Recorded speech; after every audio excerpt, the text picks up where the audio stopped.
All right. Hello, everyone, and welcome back to D&D&D&D&D, campaign number 2 of Black Ink and Blue Blood. When we last left off, the party decided to take up Lucian's vanished twin brother on their offer of a tea party. Going there, they met the ever-elusive Dr. Wattson and the freshly plague doctor-coated Dr. Marula. Dr. Wattson and Dr. Marula taking the young kobold rogue into the guest house for a physical, which just involved very simple routine blood drawings and testing a few basic chemicals. Zephyr, a little dizzy from blood loss, but otherwise none the worse for wear. After being paid the promised hefty sum, slightly lessened in exchange for information, you demanded to know the location of one Dr. Knight, who supposedly has information regarding your disappeared parents. Dr. Marula revealed herself as being Dr. Knight, traveling under a pseudonym to attend the ball, who does indeed have information regarding your parents. Meanwhile, outside, Gil is eavesdropping on his father, currently in an argument with the leader of the Wicket Kingdom, debating about the presence of the army causing tension at the ball. And meanwhile,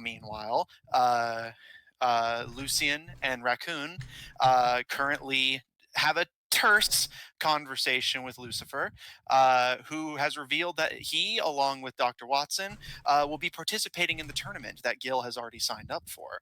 And Raccoon has now been lured to the tournament under the promise of a hefty potential price for a potential victory should they win.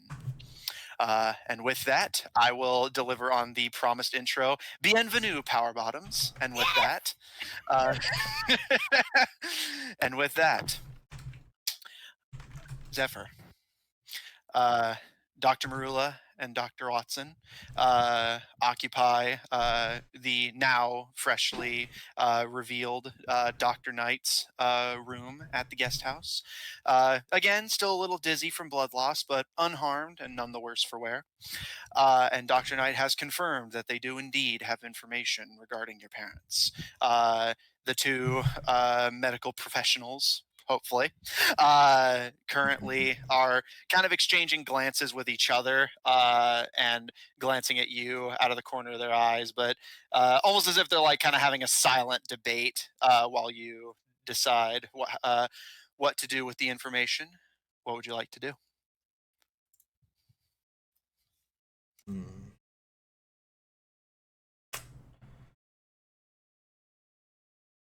So,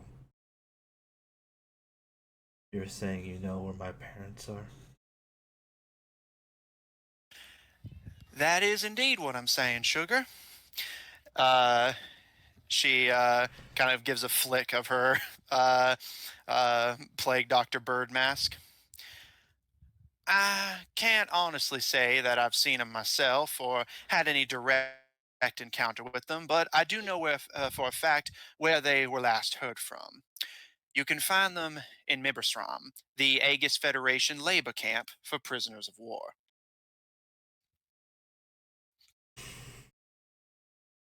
For what? Sounds like they're in a sleeper camp, basically. Yeah, for prisoners of war. Oh, okay. It cut out in the last bit and I didn't hear it. No worries. Do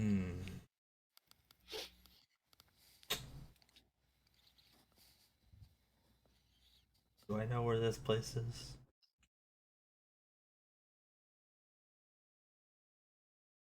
Matt? Oh, sorry, hit the wrong button. Make a history check. History check. History. Yeah, because it's a little removed from where you've been. And yeah, I try to keep myself muted whenever I'm not actively talking, so just have to remember to hit that button occasionally. Yeah. 14. Okay. You're familiar. You've never heard of Miberstrom, the labor camp, but you are familiar with the Aegis Federation. The Aegis Federation is a southeastern, confederation of sorts of the Dwarvish kingdoms. After some historical debacle a long time ago, the various Dwarvish clans united under one flag, where each clan would maintain their independence but work together as a conglomerate for dealing with political issues and outsiders, which formed the Aegis Federation. So you don't know where the labor camp is, but you know where the place it's in is, which is the mountain range to the southeast.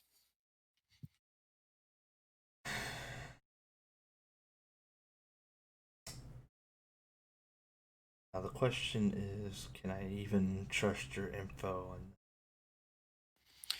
Well, whether you can trust me or not is really not my prerogative, sugar. I'm the only information you have as far as I see it. well, other information has told me that you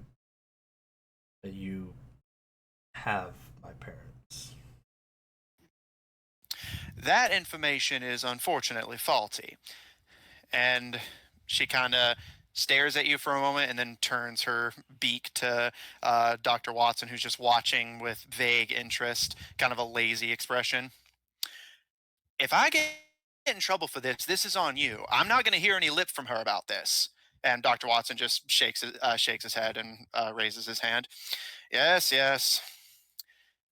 After a pause, Dr. Knight turns back to you and crosses her arms, kind of seeming fidgety and unwilling to share the information. But you can see by Dr. Watson's expression that he's not going to let her walk away without saying it. Um, and after a pause, she kind of decides to bring herself to share. Your parents were captured and put in that camp a long time ago. I had nothing to do with that, and I've never even met them personally. But what I do know is that you were born behind those walls, and the people I happen to be working with at the moment sent you to me to save your life. Hmm.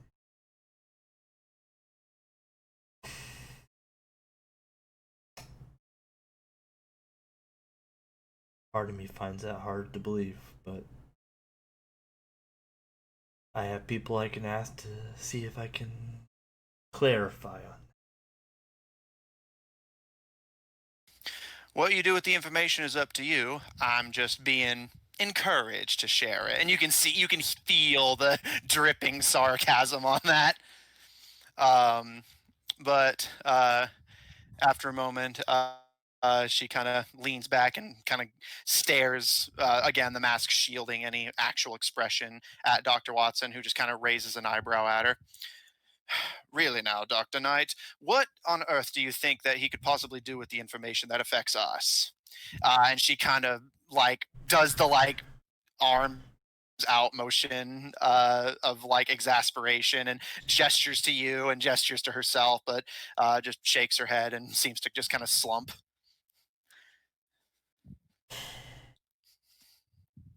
Well, if you won't tell me anymore, I think our business is done here. Well, I'm afraid that's all I actually can tell you. If I had any more, I'm sure he would coerce it out of me. And she kind of nods to Dr. Wattson. I wasn't told a whole lot, just where you came from and why you were in the condition you were in. I'm a doctor, so I did my job. Mhm. From the stories I hear from you, Dr. Knight,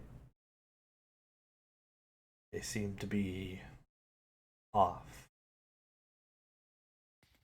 Hmm.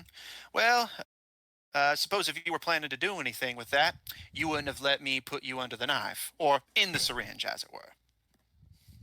Well, when I first made the offer, I was not told of you. I only found out about the your true identity until after you've done all your stuff. She kind of shakes her head side to side, kind of in a yeah, that's fair kind of movement. Well, as you can see, and she kind of grabs a like just kind of simple looking wooden cane from nearby and kind of gives you a gentle prod in the chest. Heart still beating, and she kind of taps you on the top of the head. Still breathing. So doesn't look like I did you any harm. Well, we will see. I will, for now, keep up with the whole no eating, though I am wondering how long I meant to keep that up. Oh, you can give that a rest. I just wanted to make sure that anything you ate or drank over in that dingy little tavern didn't uh, do any harm to your blood, taint the results and all that. Dingy. Oh, Raccoon. Well, Dingy. um, I understand. I understand your point, but Dr. Wattson wasn't kidding. You are a smart boy. nonetheless, I have people I need to talk to about this. By all means, like I said, it's none of my business what you decide to do with this. Although, although, if I may make one request of you, keep actual identities between us. Uh, you wouldn't like me, either of us, really, when we're unhappy.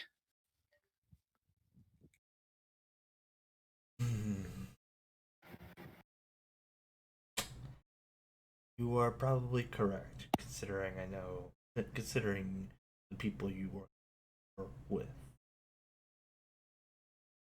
I have no idea what you mean. Bet you don't. Dr. Wattson, see him out. I need to study the results. Right? If we're done here. And he kind of looks down to you. Well, you provided me the money and you gave me information that I asked. So our business, as I see it, is done. That's the spirit. Come on, I'll walk you out. Make sure none of the gods accost you. All right, and I guess I'll kind of sluggishly walk because I'm a little tired from all the blood drawn. Mm-hmm.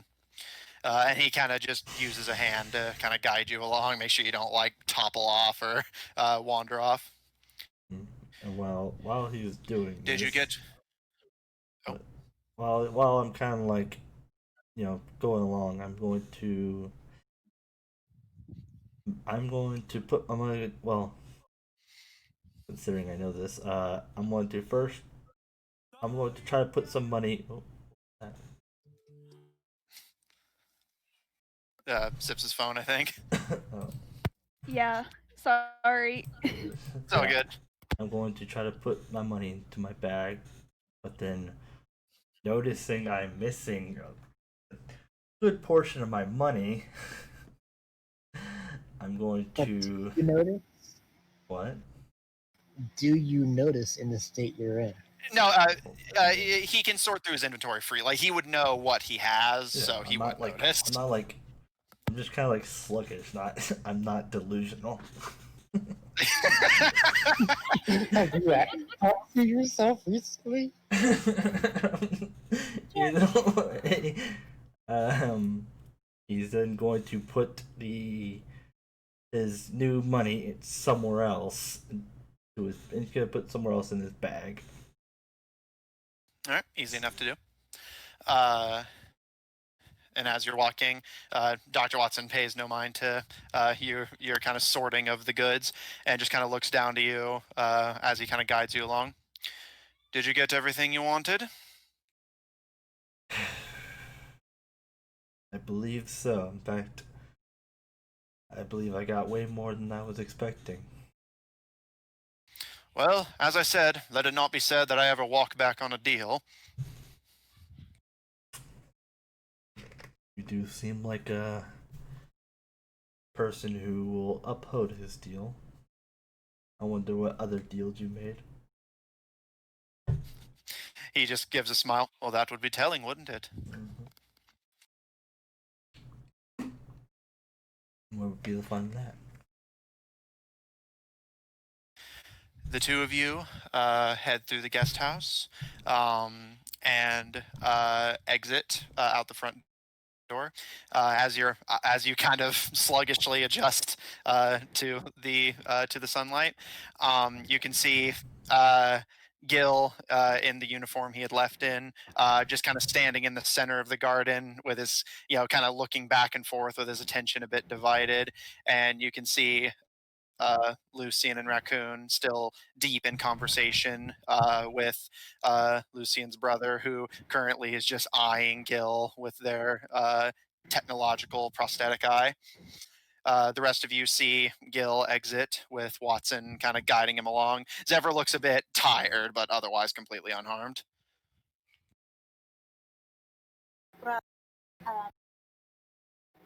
Since that you promised me that you won't, cause any trouble at the Yes, I the promise. ball. Okay. Well, you know how you said that you didn't know that I wanted to go to the ball? Yes. Well, now that you do know, you should give me my ticket. As a motion of good faith, saying that you're not going to start trouble, so you might as well give me the ticket that is in my name. I guess, but then how would I do things? I want to do things too. Oh, brother, it's not like you haven't been able to get in places that you know. You're very, very smart. Plus, if you go to the tournament and you win the tournament, you could, get the ticket that way. But what if I don't win? Well, maybe you can just ask your doctor. I guess I could. Brother. And she's just gonna give him those puppy dog eyes. Zephyr, Dr. Wattson, leads you towards the table, and almost immediately as the two of you sit back down, Lucifer leans forward excitedly towards Wattson. Dr. Wattson, can you get me another ticket? And why exactly do you need a second ticket? I already went to the trouble of sneaking you in here. Yes, it's true, but I need a second one. And you can see Wattson immediately just looks to you, Lucian, with a raised eyebrow. Doesn't even seem angry, more just like, is this your doing kind of expression? Lucian will kind of give a vague shrug. In return, brother, I could give you something that I know that you will like. I do like things. What would you give me? A name. He kind of stares. Doesn't seem like against the idea. He's just kind of contemplating. And you can see Dr. Wattson rubbing the bridge of his nose and kind of shaking his head. And he pulls a clipboard and immediately starts writing things down. And after a while, Lucifer gives a slow nod. I guess that'd be okay as long as the doctor can get me back in. I'll look over to Dr. Wattson. Well, Dr. Wattson seems like a very smart and, resourceful man. Flattery will get you everywhere, my dear. I'm going to flash him a flirty smile. Dr. Wattson turns to Lucifer, and Wattson kind of giving you a nod and a smile, and tosses the clipboard to Lucifer, who catches it. You're now back to the ball under your mother's name. Don't change it again.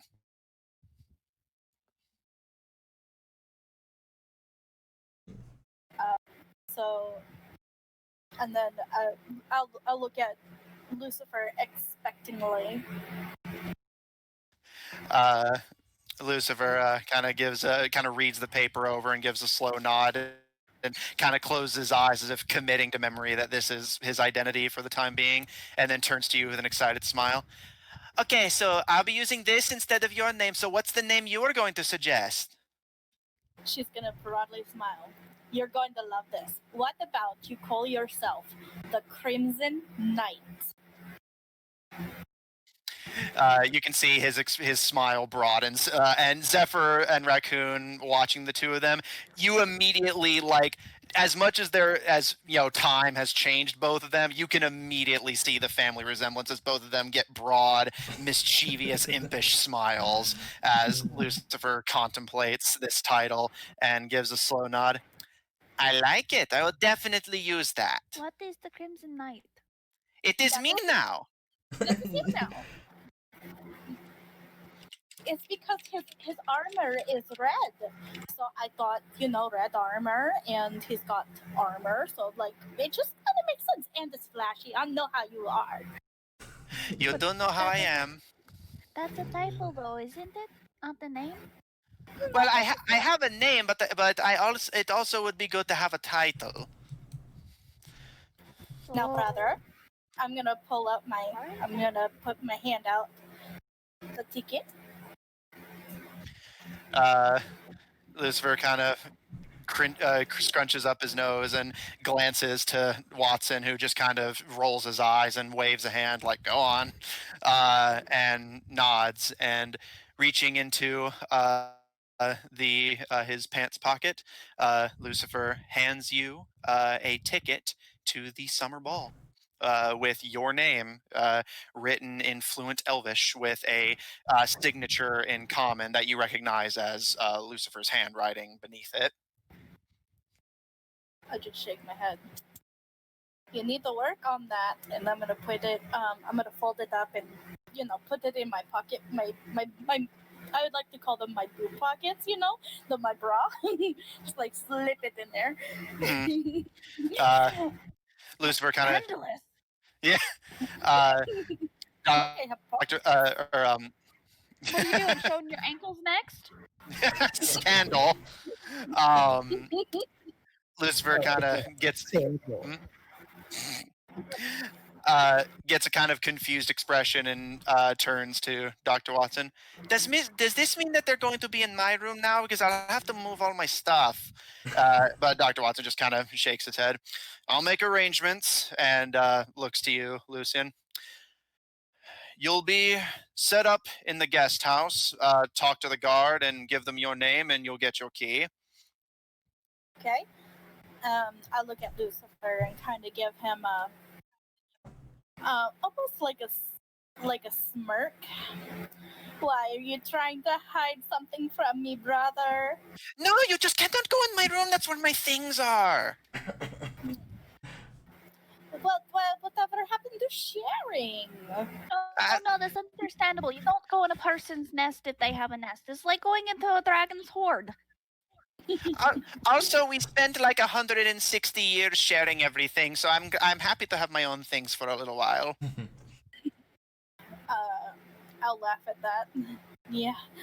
Do you remember how Winona would make us clean our own room? That was so bad. Do you remember that? I would usually just hide everything in the attic. I know. What is so bad about cleaning? I have to clean the tavern all the time. It's so much work. So is the It's a lot tavern. of work. And you get paid to do that, probably. Probably. It depends on how I've been and whether or not I've been good to Lorcan. Have you been to the carnival bit yet? No, I was going to wait for more of the games to be finished. Well, if you want to, you can, come find me and I'll come with you. He And I, kind of as well, I need to sign up for the fight The tournament. with the cold.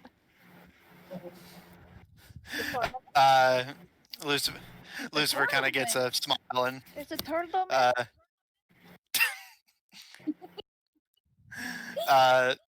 Lucifer kind of gives a smile and a nod. Yes, that'd be fun. If I have time, I will go find both of you, and we can go fight in the tournament and go play some of the games. It'll be so much fun. Oh, I thought you said turtle mint. There may be turtles there. I don't know. I must ask Lorcan if I can have one. Turtle man. A turtle mint? He just comes home with a pet turtle. His name is Mint. You come home with an act like one of those turtle races. Like, No, can I it's like keep a it? gigantic snapping turtle, and she just rides on the back of it. They go and it's actually a tournament, and that's what turtle meant.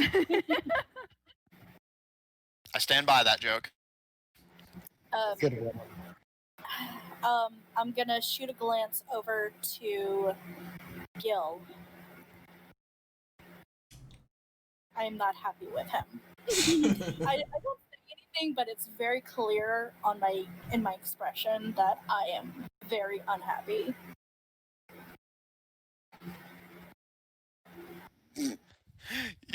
You could see Lucifer kind of looking between the two of you with interest, but Wattson turns his attention to Zephyr and just kind of gives you a nod.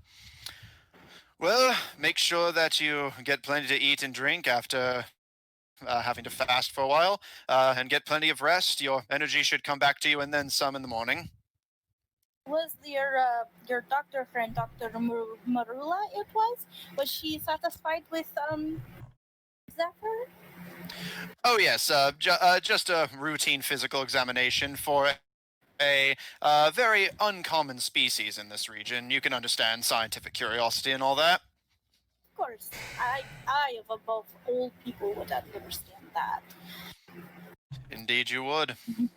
Brother, But, as you can see, he's unhurt. did you say that you were planning on going back to Wicket? Yes, after the party's over, me and my friends are planning to go to different places to hang out for a little while. Well, I think I would like to go back to Wicket as well. You know, maybe we could visit Mother and Father. Yes, I was planning to do that whenever I went back. I will, let you know whenever I'm leaving, and maybe we can go together. Unless your friends have other things they need to be doing. Not that I know of, but we can talk about it. It's okay. I'm going to be there for a while, so if you can't go right away, I'll probably be there by the time you get around to it. I'm just here to be dragged along. I understand how you feel. That's still wrong. I'm sorry, it's very hard. There's no at the end. It's just like it's air, not your throat. Okay, I will try my best. Also, I kind of want to say it's canon that that's the goblin speech. Not me kissing, it's goblin speak. And Yeah, that's yeah, actually that's yeah, that's- actually Raccoon's name in Goblin. yeah, that's Yavik goblin dialect. It's Well, I guess I'm going to go get my stuff from the inn, and you said the guest house, Dr. Wattson? Indeed. Give the guard your name. I'll pull some strings, and he kind of shoots Lucifer a glare, and Lucifer just imitates the shrug you had given him earlier. So you're using Mother's name. Yes, at least until the party's over. Many people will remember the name. Many people remember the name I was using before, and that's kind of the idea. You know, you use a very popular person's name, and then you get into the party. Well, that's what I was thinking, was that you could use the Crimson Knight as your as a name as you build up more people get to know the Crimson Knight. I thought that was a little bit more fun for you. That would be fun, but... And Wattson kind of holds up a hand to cut him off. But, seeing as you're here for medical reasons primarily, probably not the best idea to draw attention to yourself with some needless pseudonym. Well, maybe you can use it for the tournament then. Not to mention a lot of people, if they hear the name Knight, especially a Titan one, they may want to fight them. Wattson kind of gives you a nod and raises his teacup. I will raise my teacup. You all share a toast, and Wattson stands up and kind of dusts off his jacket. Well, if there won't be anything else.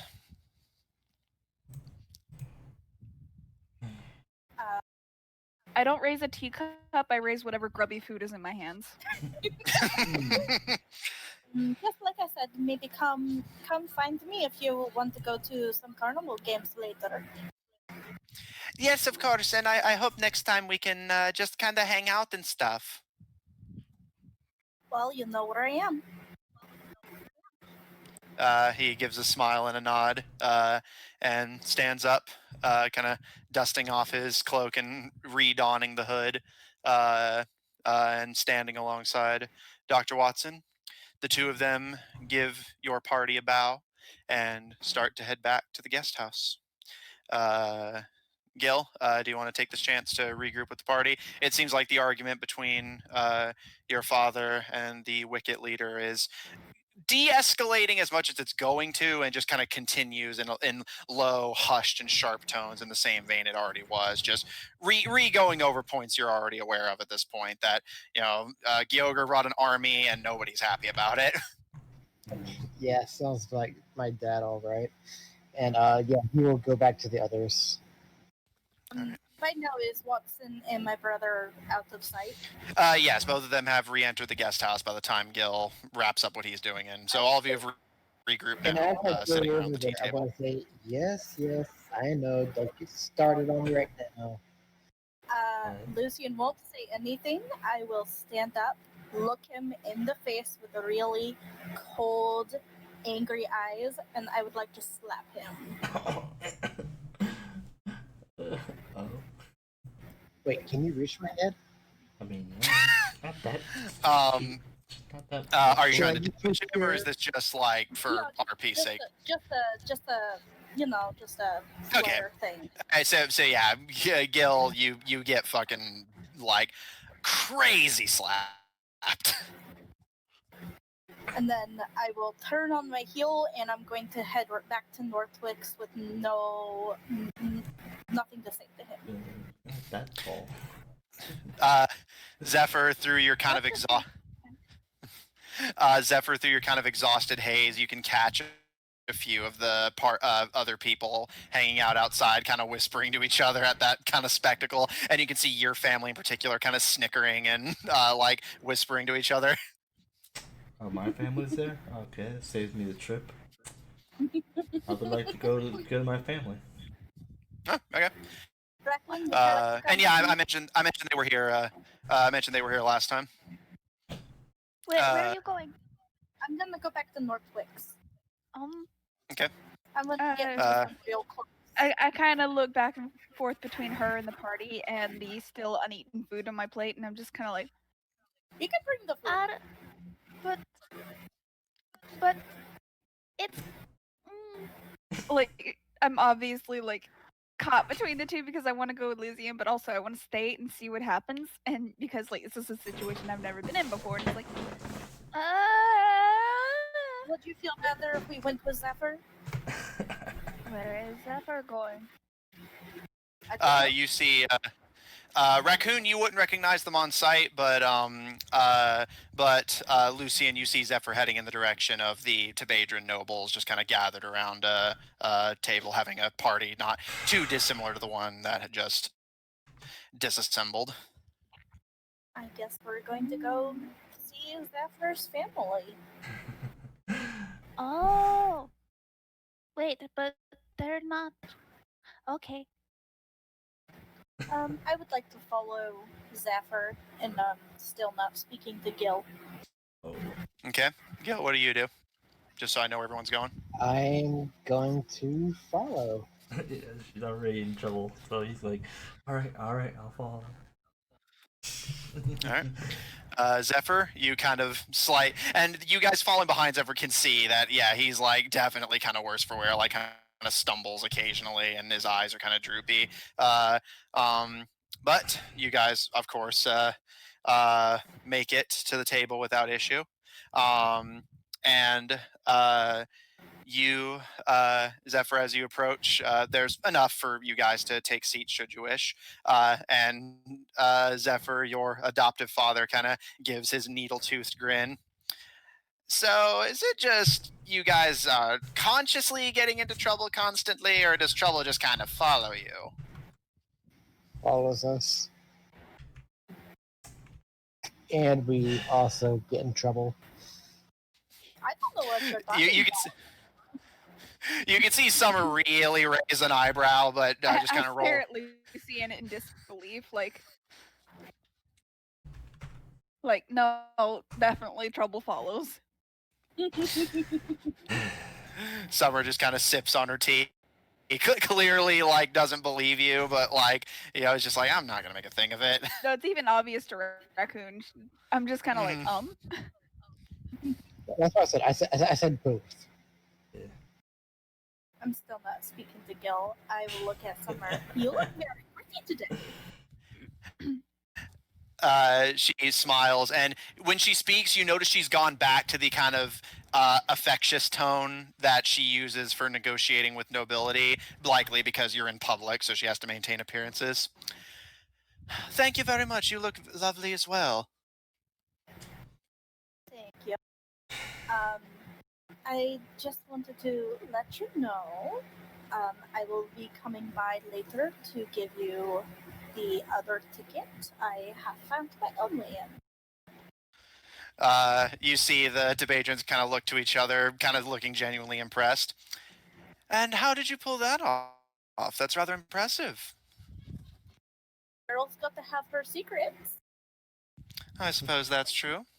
And you can see the king kind of leans forward with a grin, but doesn't ask too many questions and turns to you, Zephyr. Well, it's a bit unlike you to come see me without needing something or me needing something from you, and I don't need you for anything more than what I already have you doing, so what can I help you with, son? Oh, I just simply have a question that I would appreciate the truth.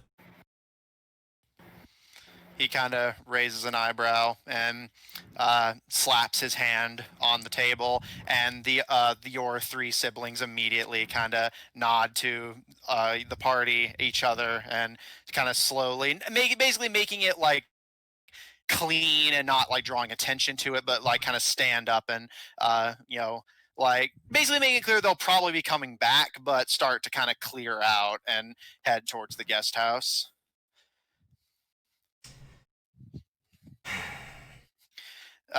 After they've gone inside, you can see Summer kind of shooting glances at the party over her shoulder, but otherwise they don't cause too much issue. The king leans back and places both hands on his cane. Well, if you have a question, I might have an answer. Well, I would hope you do. I would like to know how you found me. He kind of smirks a bit and says, not a whole lot to tell there. I raised you for as long as you can remember. Yes, but that's not what I asked. I asked, how'd you find me?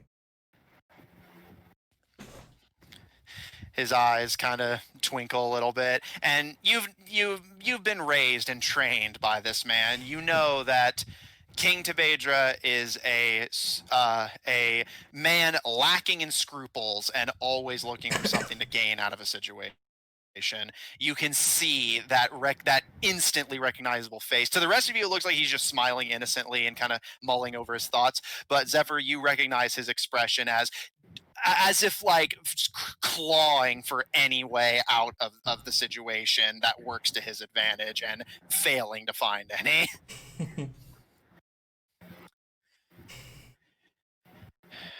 I'm guessing that the snappily dressed fellow and the quirkily dressed one put you up to this?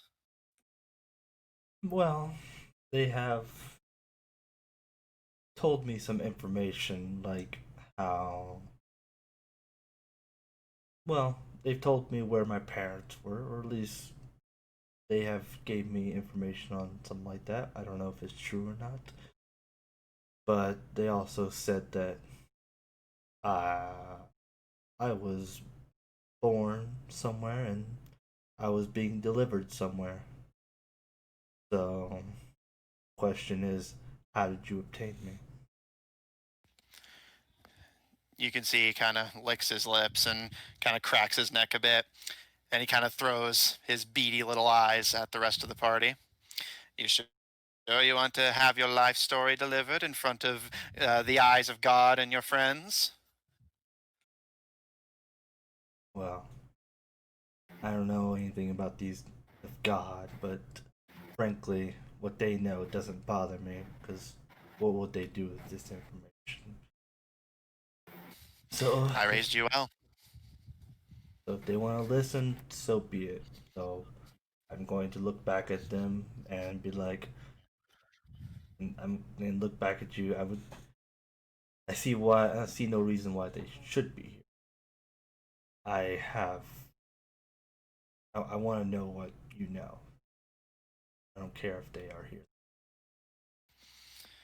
You can see that his internal resistance finally just completely devoid of ways out that don't complete trying to find a way to shut this down without sacrificing his use for you, but he finally sighs and relents, leaning back and crossing one stubby little leg over the other. I'm afraid there's not a whole lot to tell. Close to a decade ago, Governor Barbarous and Queen Wyborn approached me with nothing but a black-stained cloth swaddling a tiny little baby that of a creature I had never seen before in my life. And they said that it would be most useful in my care, and that I could raise it to be up to Tebadran standards. And I like to think I succeeded on that front, but that's all I was ever told. Who did he say that gave me him? Or Governor Barbarous and Queen Wyborn. who those are? So I'll throw you a bone. Those are both people he mentioned being in the Scar Concord, and Governor Barbarous was the man who tried to kidnap you and deliver you to Dr. Knight earlier. mm.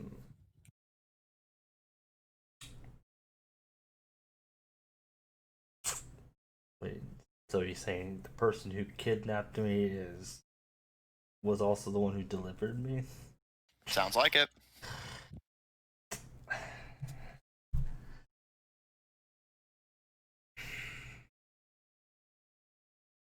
Father, I do find that hard to believe that the person who was so eager to kidnap me, who was so eager, or who honestly loathed me, was also the one who gave me to you.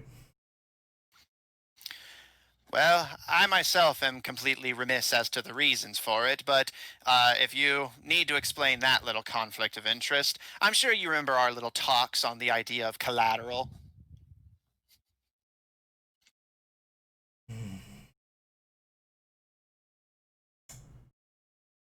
Yeah. As far as they were making it sound, you were given to me as a gift, and gifts can always be taken away. Oh shit. uh, well,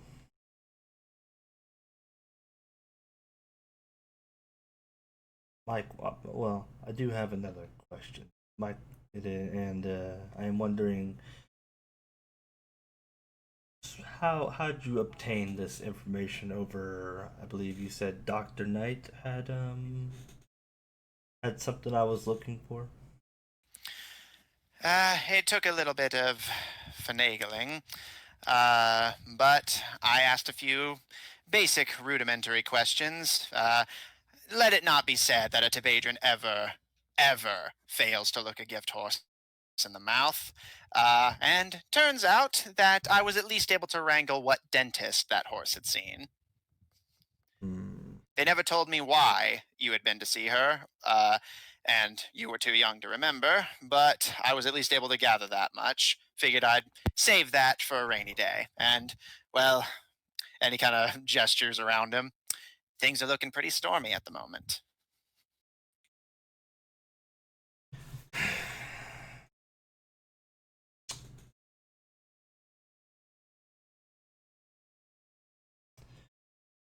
Um, guess that would. Guess that will be all for now. Once this mission is over, I may be unavailable for a bit. He kind of gives a slow nod. I thought that might be the case. And he kind of gives his eyes kind of close and he gives a nod. For what it's worth, I wasn't planning exactly to keep this a secret forever. As you can see, I'm in a bit over my head. I mean, it's not exactly difficult for someone like me, and he kind of gestures to his physique, to be in over their head, but look at me. Yes, you are. You have had better days, but it is a miracle that you've lived as long as you have, I feel. He kind of shrugs. I think I'm getting close to the end of my rope, so to speak. But I think I can kick just long enough to see the Concord get their own strings cut before they decide it's my turn. I don't like being expendable. Likewise. He gives kind of a smirk. Alright, and then I'm going to turn around and walk away. He kind of gives a smile and nod to the rest of you as Zephyr stands up. Lovely seeing all of you again. Try to stay out of trouble. Yeah, I'll we'll give a try. curse. I would like to go now. I would like to go back to Northwick's and go to my room and start gathering my stuff. All right. What are the rest of you doing? I'll probably go back and exhausted, take a rest. Okay. And Raccoon, Gil Gil? will go back, and he is going to get drunk.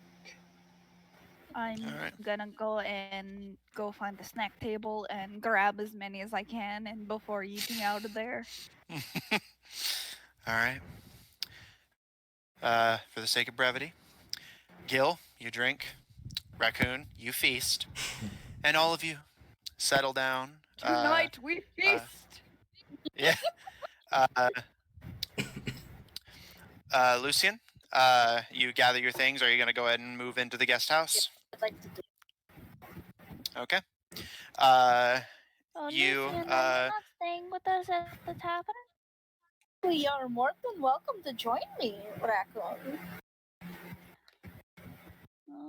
It's probably very fancy schmancy. A sleepover for one night? As many nights as you want. Well, A sleepover. I can't stay away from Lorcan for too long because I'd like to stay with him as long as I can before we leave here. But a sleepover sounds good. Yes, never had one. Let them know at the front. I will let the guards know to expect you. So you'll just have to give them your name, and they'll tell you where to go. you have to tell them, or what? I don't even know. I. I'm And just Like you're like hissing half- like a cat. You hiss like a cat. Yes. Which is much better than Lucifer could do, which is as I exit the tavern, I'd like to take a side glance to Gil, who probably doesn't even notice me. Oh, he does.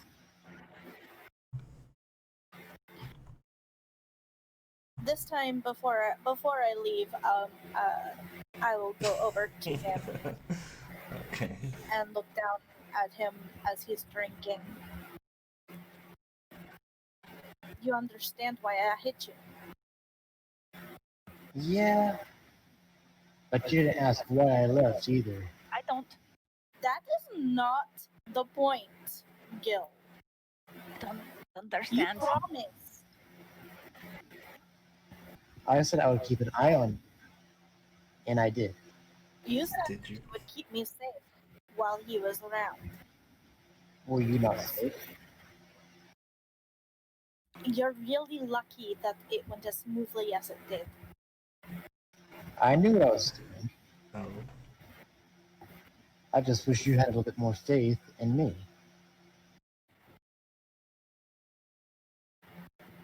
By the way, the Queen of Wicked is here, if you didn't notice.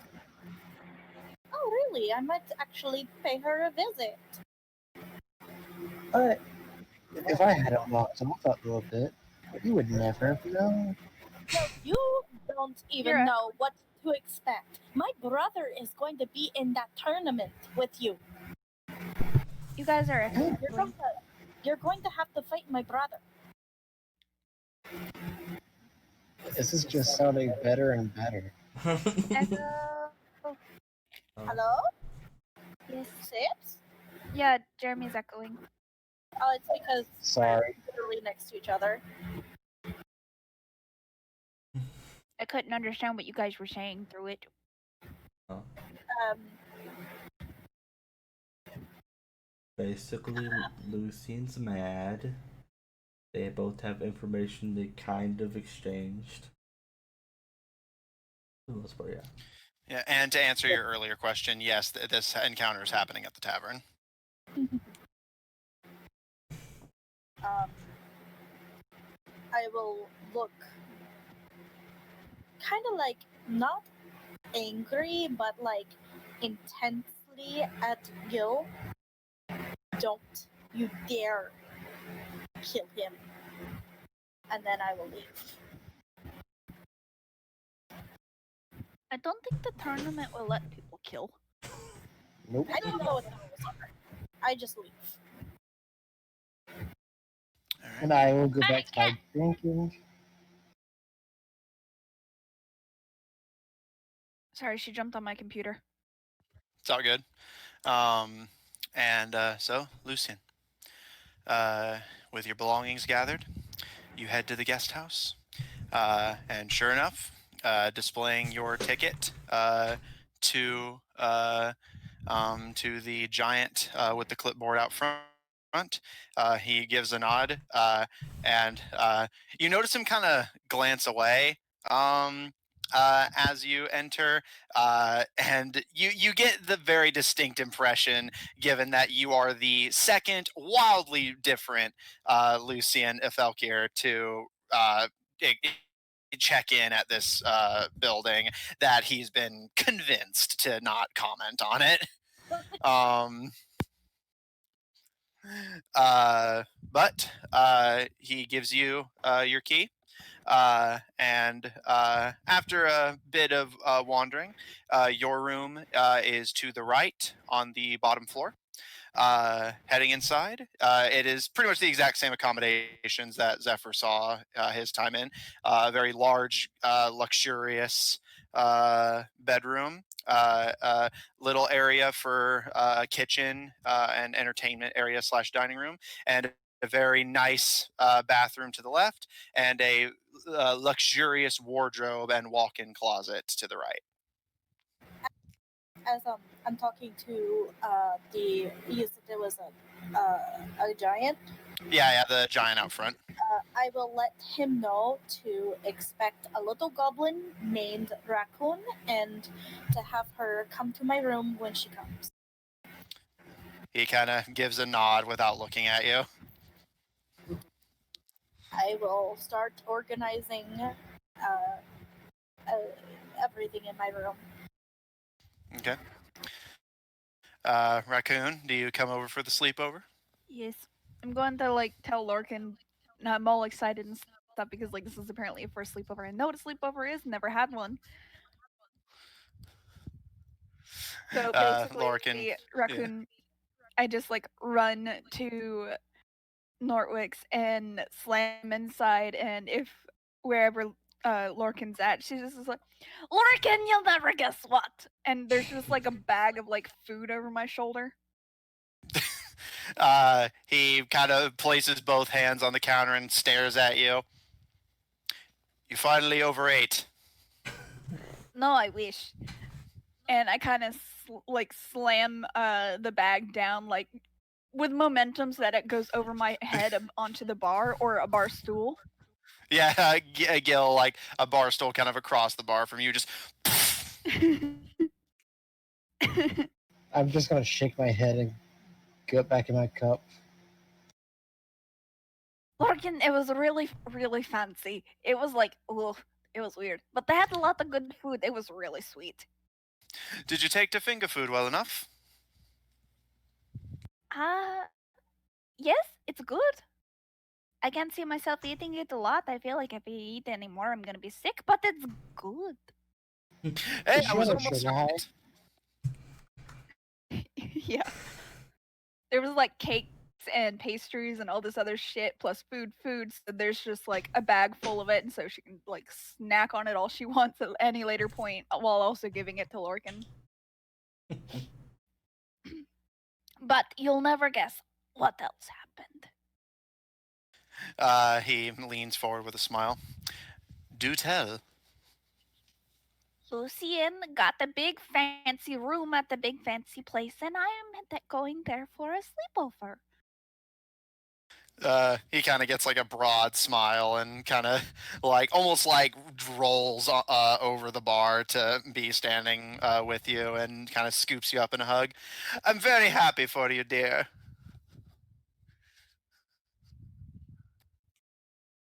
Just kind of like cue little happy goblin noises.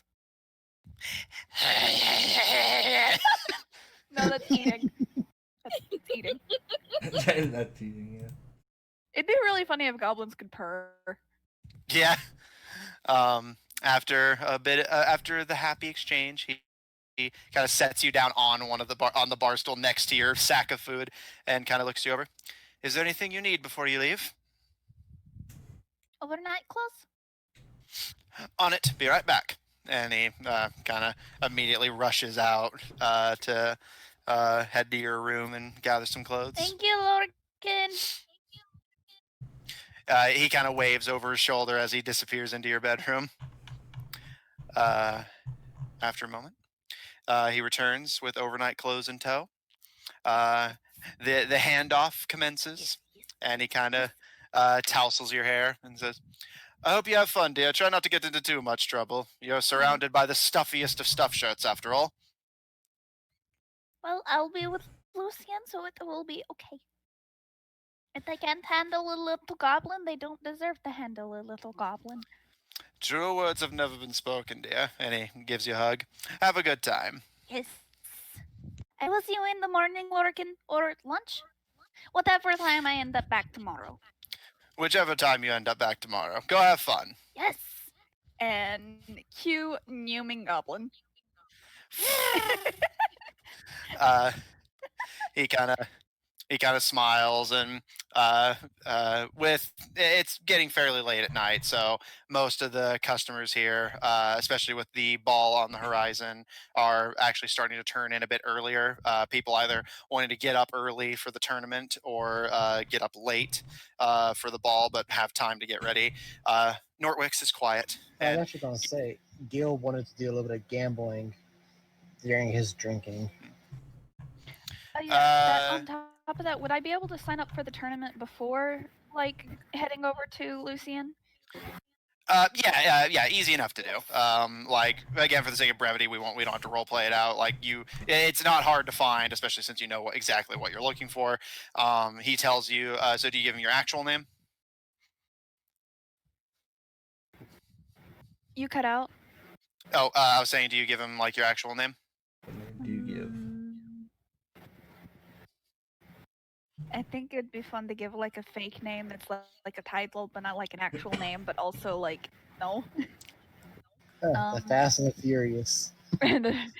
No.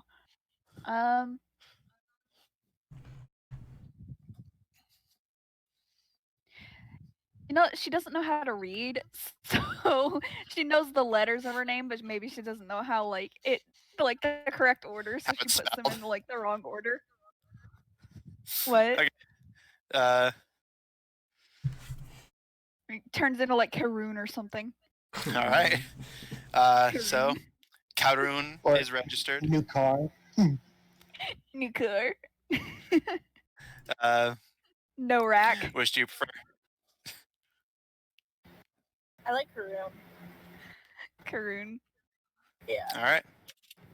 Karun is registered, and he says that the first round involving your particular team will be taking place tomorrow, and you'll be on the yellow team. Oh, Hmm. that is one of my favorite colors. Did you find out what color you're going to be?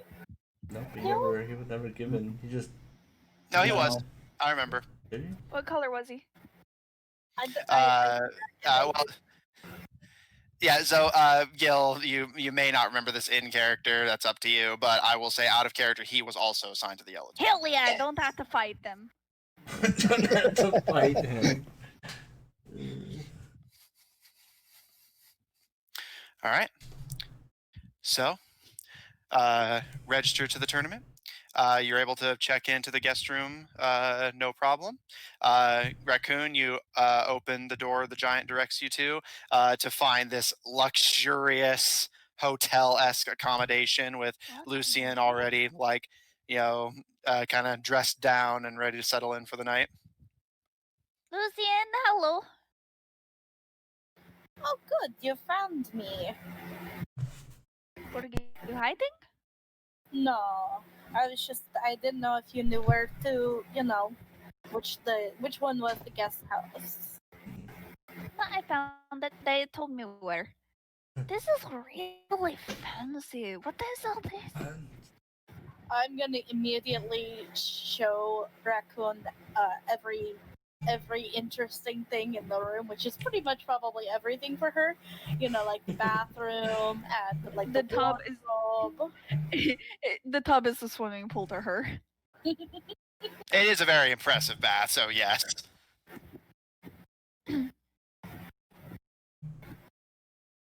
I could swim in this. It's like a giant pond. Do you want to swim in it? You can. I kind of glare at the water, and it's like, that would require bathing.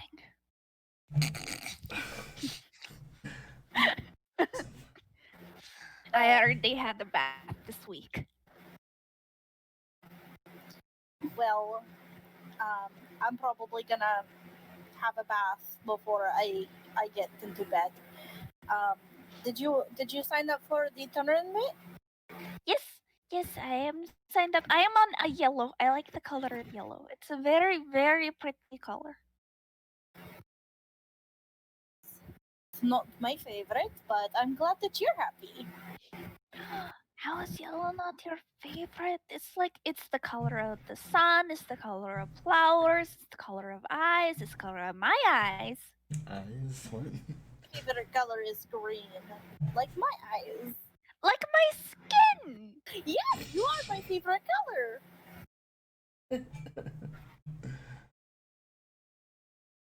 All right. The two of you settle down for the night. Zephyr, you rest. Gil, as you're drowning your sorrows or what have you, I'll say go ahead and make me a perception check to see if you can spot any ongoing games, but I will say that at a cursory glance, again, it seems like most people are either getting set up for, again, either the ball or the tournament tomorrow. So, like, it doesn't look like a lot of people are planning to get up to too much tonight specifically. That is a 23. Yeah, looking around, you don't see anyone currently at play in terms of gambling, although you do see the chess playing orc and the kind of skinnier, excitable one playing just a kind of quiet game of chess in the corner. Yeah, I would go over and watch, and then after the dance, he beats the little excitable guy. See if I could just play around for fun. He seems kind of surprised, but gives a shrug. If you wish. So I'll say sure. Make me a dragon chess check. So it'll be your intelligence, and if you're proficient, then add your proficiency. Otherwise, you do not.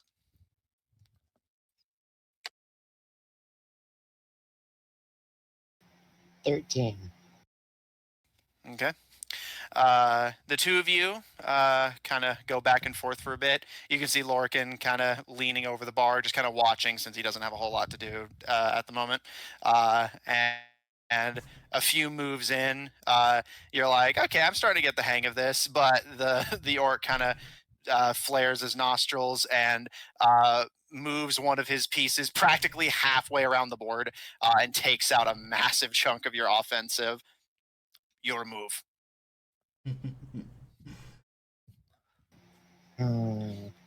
Get So that'll be another check. wrecked. 21. All right. You managed to just barely recover and equal out the board a little bit from that move. You're feeling the hurt, but you've managed to at least balance the scales a little bit. This next one will determine winner takes all.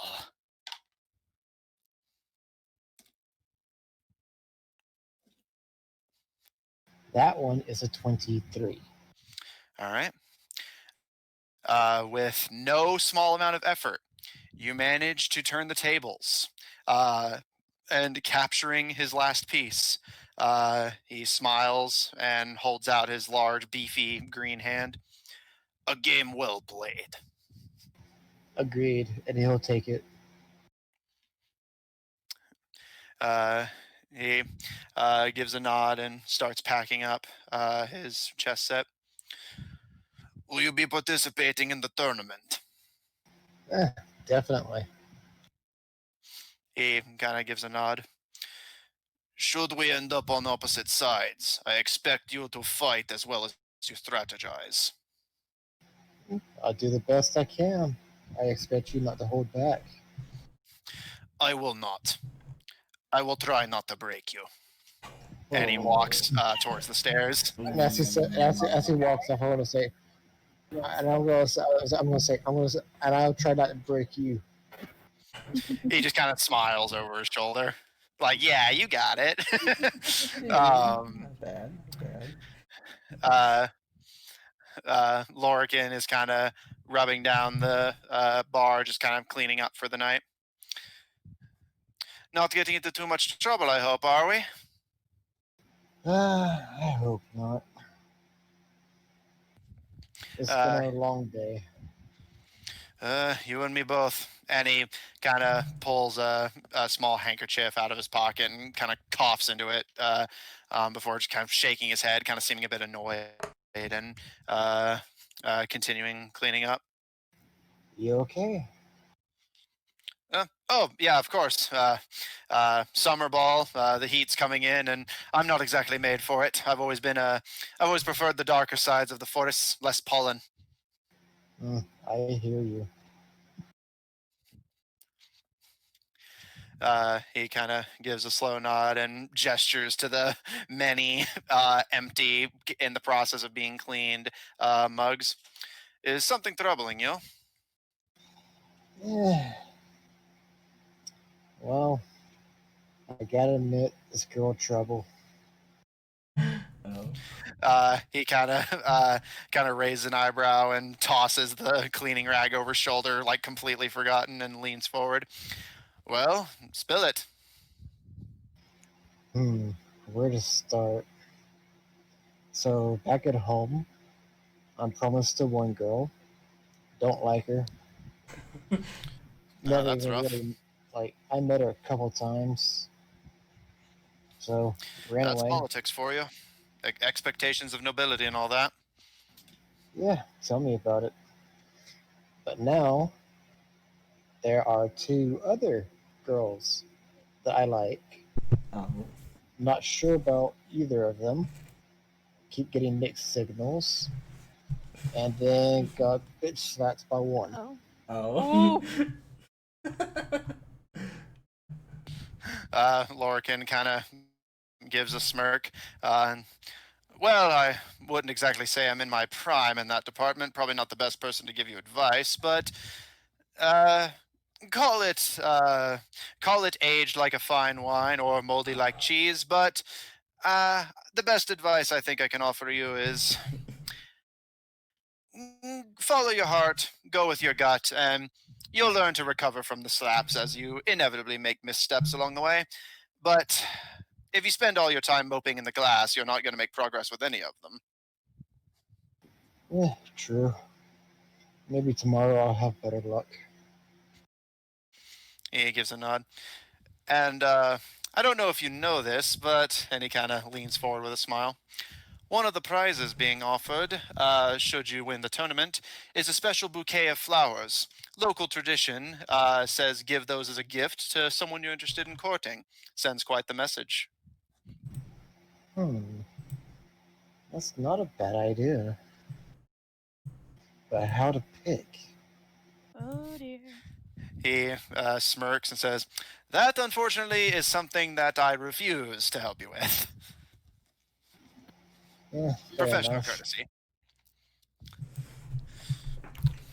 Go upstairs, sober up, and good luck tomorrow. I may be coming along to watch my little girl try her best. And he kind of smirks a bit. And you can see he doesn't necessarily have low hopes for Raccoon, but it's more like, basically, he's not 100% sure what to expect from Raccoon in a tournament. She signed up? She didn't say anything about wanting to sign up. She didn't tell him, but he seems to know. Well, if we're on the Can same he see side, the future? I'll keep an eye on her. Maybe he just knew. And he kind of get everything. He has a tracker on Raccoon.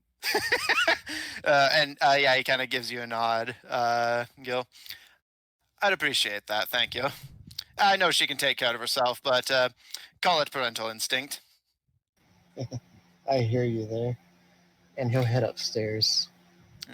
He kind of gives you a wave as you go, and you can hear just as you turn the corner to start going upstairs, he kind of pulls the handkerchief back up and coughs into it again, kind of shakes his head with a sniff. So, the night passes. With some of you in more luxurious accommodations than others. You awake the next morning. Gil, slightly hungover. Wait, I want to know a reaction to Raccoon figuring out how soft the fucking beds are. Sure. So as you and Lucian settle in, the bed is pretty big. Like, both of you can lay on it and, like, basically be in your own zip codes. So, this is like as big as a boat. Do you want to know a secret? What? Well, tomorrow is the tournament. Uh-huh. And, well, I have a plan. A plan? Of sorts. I don't know if it would be considered cheating or not, but I think I'm going to try to help Gil. Because I'm pretty sure that my brother has something up his sleeve. What do you? It depends. Yeah, it. Maybe that doesn't sound very fun for anybody, though. I mean, it's not like a killy kind of tournament that people can get injured, but they wouldn't like let the people kill Well, I each mean, other. he could still get hurt. But, you know, That's what healing potions are for. I can heal. I know some healing magic. But that's not the point. It's just I have something that I think that will help him. All right, what do you think, Will?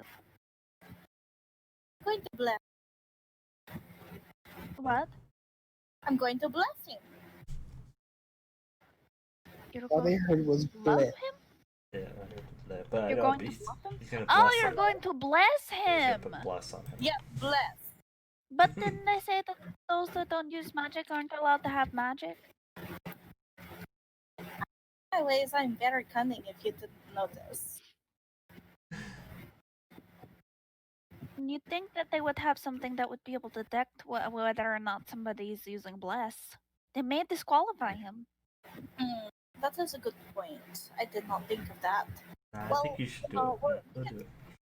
We could go a little early and see if maybe they like mention it in the rules. So we could see. But Oh, if yeah, it's I not forgot mentioned, it might be free game, you know? I forgot to ask the DM before. Those that use magic, are they allowed to use magic like bards? You are allowed to use magic at the tournament. However, you are kind of, as a courtesy, expected to hold back. They do have clerics on standby who will make sure that things don't go too far out of hand. But Not yes, like I'm you gonna be using Eldritch Blast. but yeah, no. yeah. Like, so yeah, basically, just don't like cause an earthquake, and you're fine to use magic. However, you are not allowed to bring your own equipment. Equipment will be provided for you, so no magic items. Okay, cool. Making sure. Because I was like, oh shit, most of her strength comes from her magic. Yeah. So like, you can use magic, although they prefer you kind of like limit it, or at least like again, don't jump straight to 9th level spell slots. But other than that, you're free to do whatever you want, just no magic items. Cool. Okay. Right, you were saying, Lucian? No, that was it. I think then she'll like sigh. Well, I guess we'll find out. We'll listen to the rules, and if they don't see anything, I can just call them over and just be like, bless you. But I'm going to try to do it in a sneaky way. Do you think? I know it sounds really stupid, but do you think I maybe kiss him on the cheek or something? Maybe just before he actually goes out in there, so that way they're like. That's So what I'm saying. yeah, Like, so right if they before. have something to detect, and then they scan him, and then you let them go out into the thing, and then you kiss him on the cheek. Yeah. Yeah, that's what I'm saying. I like how they immediately go with kissing, but it's a ranged spell. No, it's not. It's a touch. Is it a range? Bless is range 30 feet. If you're Let saying me see bless. here. Oh, I'm looking at guidance, which is touch. I can do guidance though. Yeah. Okay. Wait, but doesn't it have a visual effect? No, it's vocal and somatic. So she'll do it like in a sneaky way. I don't know. I'll think about it tonight while I'm trying to go to bed. And then I'm kind of like, oh, but you said kiss. Do you want to kiss him on the cheek? My nose will crinkle a little bit. I don't know how I feel about him yet. But you want to kiss I him. thought it was a nice gesture, That is true. A kiss from a pretty lady will give anybody strength, even me. Would you like a kiss? She just kind of like faces her cheek towards her. I give Raccoon a kiss on the cheek.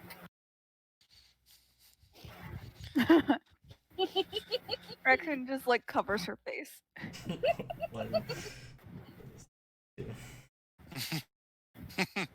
Friendly platonic kissing. I know, right? Hell yeah. I love platonic kissing. It's like the greatest. Yeah, you kiss your friend on the cheek. Kiss him on the Yeah. forehead. Ah! I dropped my pocky. Oh no. Oh. Okay. All right. Well, at that point, Lucian will, curl up in bed and start thinking about what she might want to do tomorrow. Sure thing. And And Raccoon. also, I was gonna say I want to roll to see how bad the hangover is. Yeah, make a Constitution save, and also Raccoon to address the original point that that dialogue spurned from. Yeah. The bed is incredibly soft. Raccoon like finds like a nest area of it and basically like steals a pillow and just lays on top of the pillow on top of the bed because major fluff. She needs a little bit extra to keep from sinking into the cushion. Yeah, that's fair.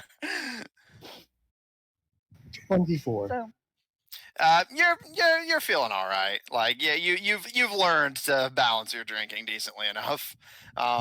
Like you've had better mornings, but you've had worse ones. So, as all of you wake up, some of you in more luxurious accommodations than others. Zephyr, with the exhaustion from your physical has passed, and you feel fantastic. I'm just kind of hopping around, like stretching. Good day. All right. Zephyr, you and Gil head down to Nortwick's for breakfast. Lucine and Raccoon, do you want to head to Nortwick's for breakfast as well, or no? I'll put on my pretty dress. Do you want to help me with my makeup again, Raccoon? yes. Also, like it's really hard to get her to wake up. She's just like on her back, just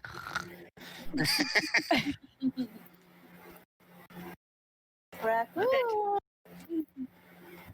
Cannonball!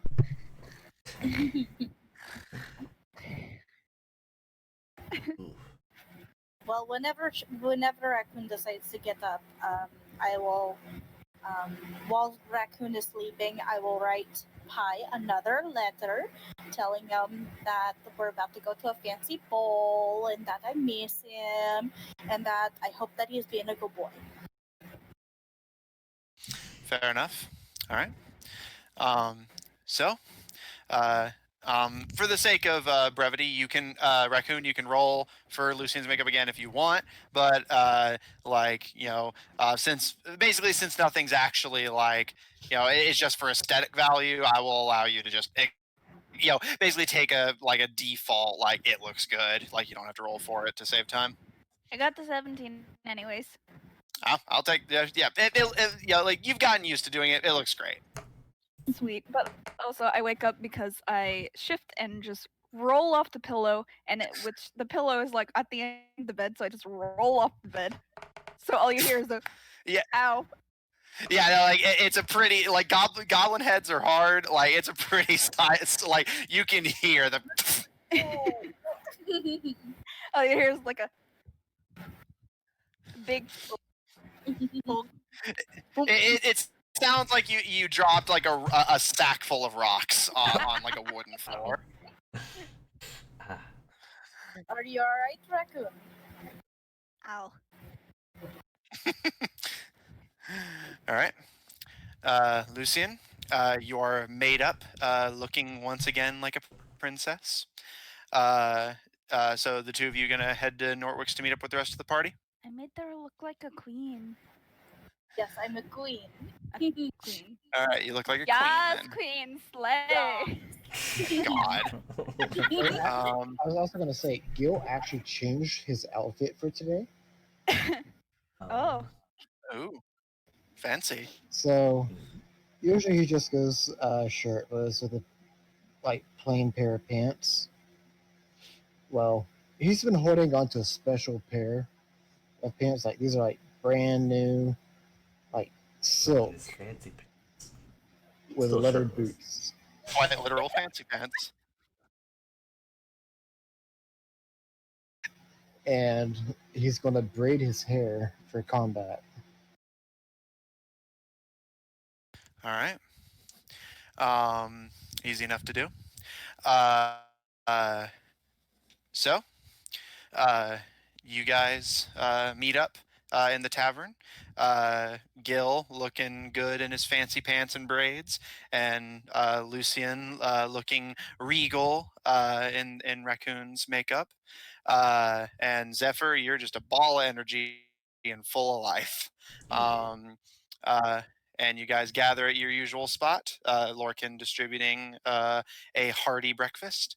And you guys can already hear, and Lucian and Raccoon, as you were passing through, like in the kind of early morning to head to Nortwicks, the city is bustling as, while it hasn't been called in yet, the summer ball is officially underway.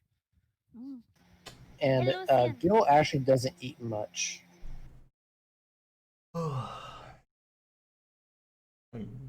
Definitely. Did you say something? Ian? Yes. Hey, Lucian, do you always have like weird dreams laying on those beds? Because I feel like I had a weird dream. You know, I always kind of like, not always, but like sometimes I have bad, not bad dreams, but just like weird dreams, but I wouldn't really remember them. I just had a weird dream. It was What really did you weird. dream? Goblins, but more. Okay. There are I a lot. I just eat my fruit, like, okay. There's like thinking about like what that is supposed to mean. A weird dream. It's Ominous. weird. There was a lot of them. I've never seen so many in one place, even in my dreams before, and there was just a lot of them. There will just like a horde of goblins. Like a clan. A clan. Did they like feel familiar? Like maybe Nope. a family? Nope. Just a weird dream. Well, I look over to Gil. Do you feel ready? Yes, and after what you said yesterday, I will not try to kill your brother. Well, we're in the rules that we are not allowed to actually kill or maim. The whatever. Reassurance? Yeah, I guess that's the right word. Should you be going to the tournament about now? You do, Raccoon. Gil's gonna look at the time. It is about time, isn't it? Well, I am excited to do the fighting. It's been a while. Zephyr, are you going to come with us?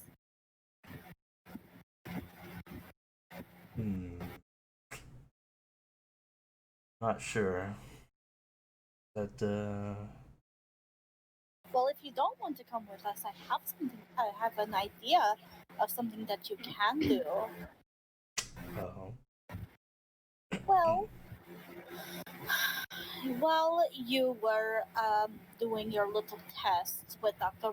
Morilla or whatever her name is, I kind of got a hint from my brother that I think Dr. Wattson and my brother have something to do with the Scar Concord that your father wants us to, know more about. So I was thinking that, since Dr. Wattson and Lucifer are both going to be at the tournament, they're going to be busy. So maybe you can go to Dr. Watson's office or study and try to find some kind of information. So your brother's going to be at the tournament?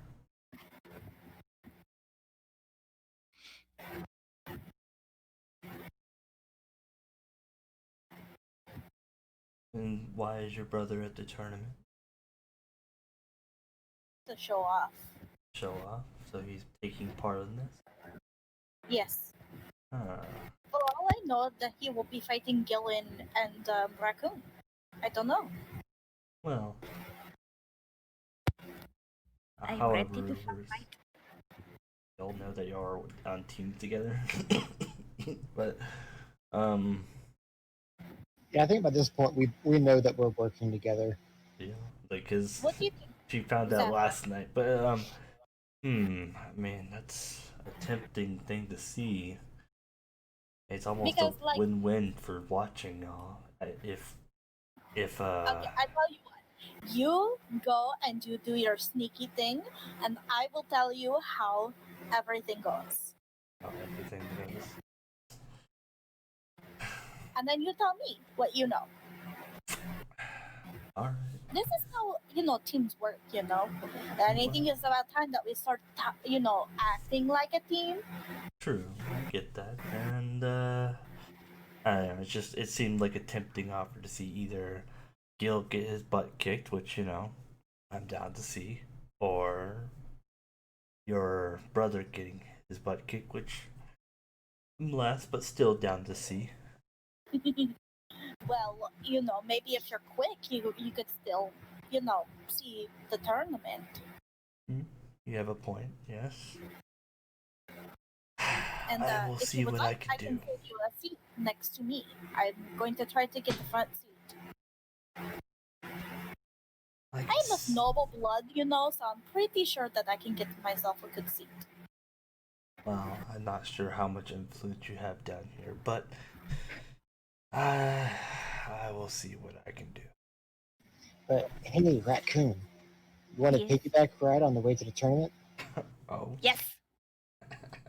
And I will then stand up and throw her onto my back. Okay, let's go. Onward, noble steed. All right.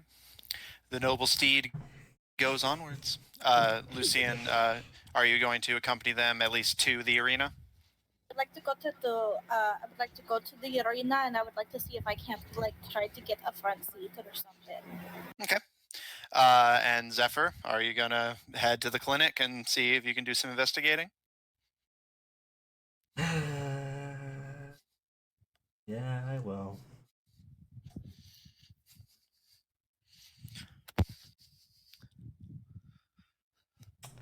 I will go to the clinic. Okay.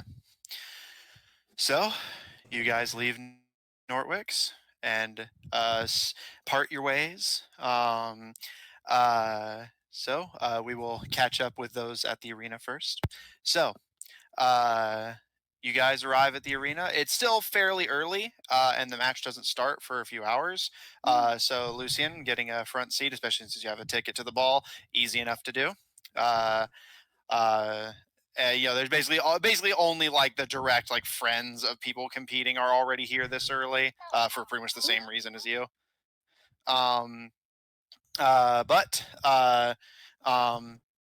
Raccoon and Gil, as you approach, the giant pulls up his clipboard and kind of nods to you guys.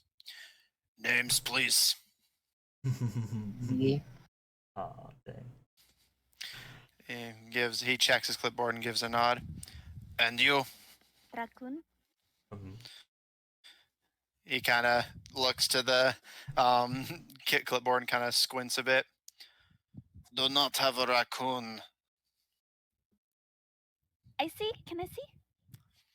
He kind of slowly nods and shows you the clipboard, and sure enough, under a bunch of other names, you can see your chicken scratch, not too far under. I point it and that one. He kind of squints at it and looks back to you, and you can almost see kind of a glint of recognition, and he kind of slowly nods. Okay, your yellow team. Head inside, door on the left. Yes. Raccoon is obviously very. There's a mad glint in her eyes. She is ready to fight. And I will put a hand over my shoulder for a high five from little Raccoon. Yes. I high five. All right. Yes. You guys head in. And Lucian behind them. fighter or guest? I am a guest.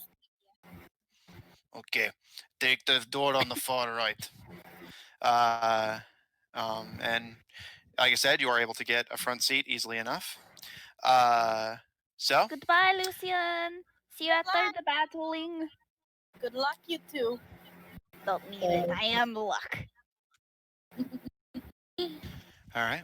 Do I see my orc friend? Make a perception check.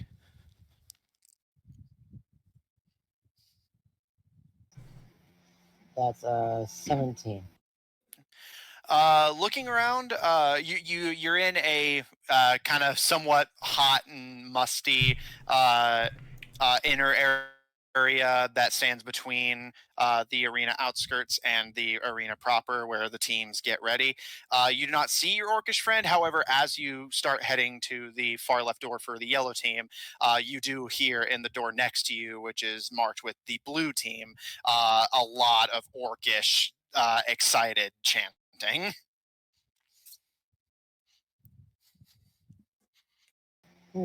Interesting. It looks like we got some competition, Raccoon. Raccoon is just, I'm just like fairly grinning over your shoulder, like, Let them come. Let them come. How many do you Fight think you them would want and to they will take be down? ready. say again. How many do you think you could take? Depends. And do you want to fight from my back or do you want to fight on your ground? I will use you like a springboard and launch myself. Okay, we got this. This is a bad idea. Why do they let you two be in a room discussing strategy together? All right. So, you guys content yourselves with this strategy and open the door to the yellow team barracks. Sitting inside, you see three people already sitting within. You none of you recognize them on sight. You see three of them, all human. One of them looks up first as you enter. A very short and pudgy looking human, very unremarkable, with a dark brown bowl cut and a very kind of scrunched pug like face, almost as if he just got decked in the face so many times that it stayed that way. And he doesn't look like just looking at him, you can see his clothes are kind of baggy and shabby. He doesn't look much like a not exactly a physical champion, but he gives you a kind of gruff nod as you enter. Sitting next to him, you see a very deeply tanned old man with deep set wrinkles and a very thick gray mustache and beard with short and bristly gray hair. But underneath the wrinkles, you see thick muscles, although you can see as he adjusts his equipment that his hands shake ever so slightly.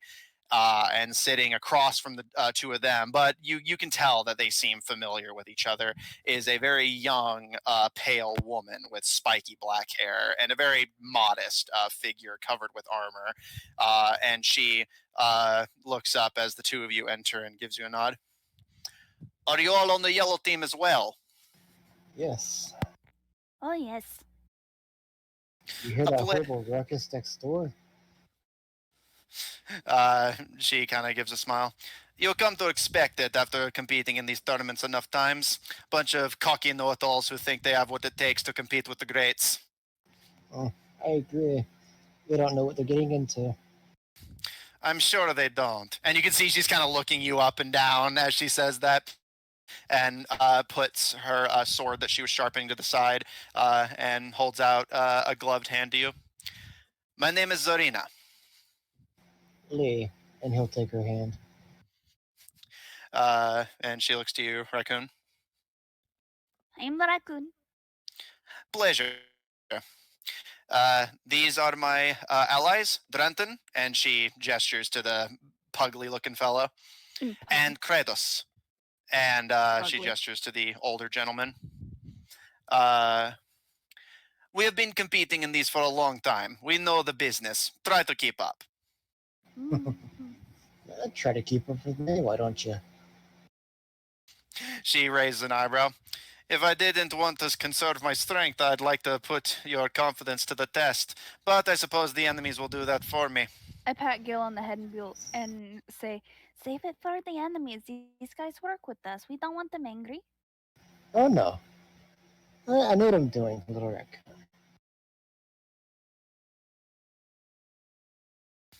Well, get yourselves equipped with whatever you feel most comfortable with. They're not going to let you bring your personal armaments out there. So, armored off, weapons off, and take whatever they can offer you. So I want to then go look at their weapons then. So, for the sake of brevity, looking over, it's similar to the weapons warehouse you encountered in Perha.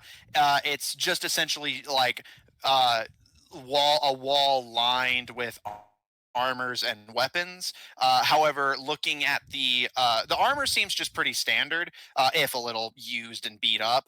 But looking at the weapons, you do see that most of them are blunted, or in some cases, like with the swords, just made of wood. All basically tailor made to be non-lethal and as harmless as possible. Oh, so probably should sharpen it. She kind of raises an eyebrow and very pointedly drags the dagger down the sword, and you can see it's developing as close to a sharp edge as it's going to get for a wooden sword. I want to grab one that, like, do they have any metal swords? No, all melee weapons are generally wood. The ranged weapons are standard, but the projectiles are blunted. Okay, then I'm going to basically grab a great sword. Well, Okay. actually, I want to grab two great swords. I always like to have a backup. Easy enough to do. So for the sake of, again, brevity, these will all be functionally identical to the regular weapon. However, unless you smuggle them out, you're not going to be able to keep them after the tournament, and you cannot kill someone with these weapons. It will always deal non-lethal damage. Good to know. All right, so you grab two great swords. Yeah, I'm going to give a few practice swings, go through a few forms that I trained with. Easy enough to do. Raccoon, are you grabbing anything?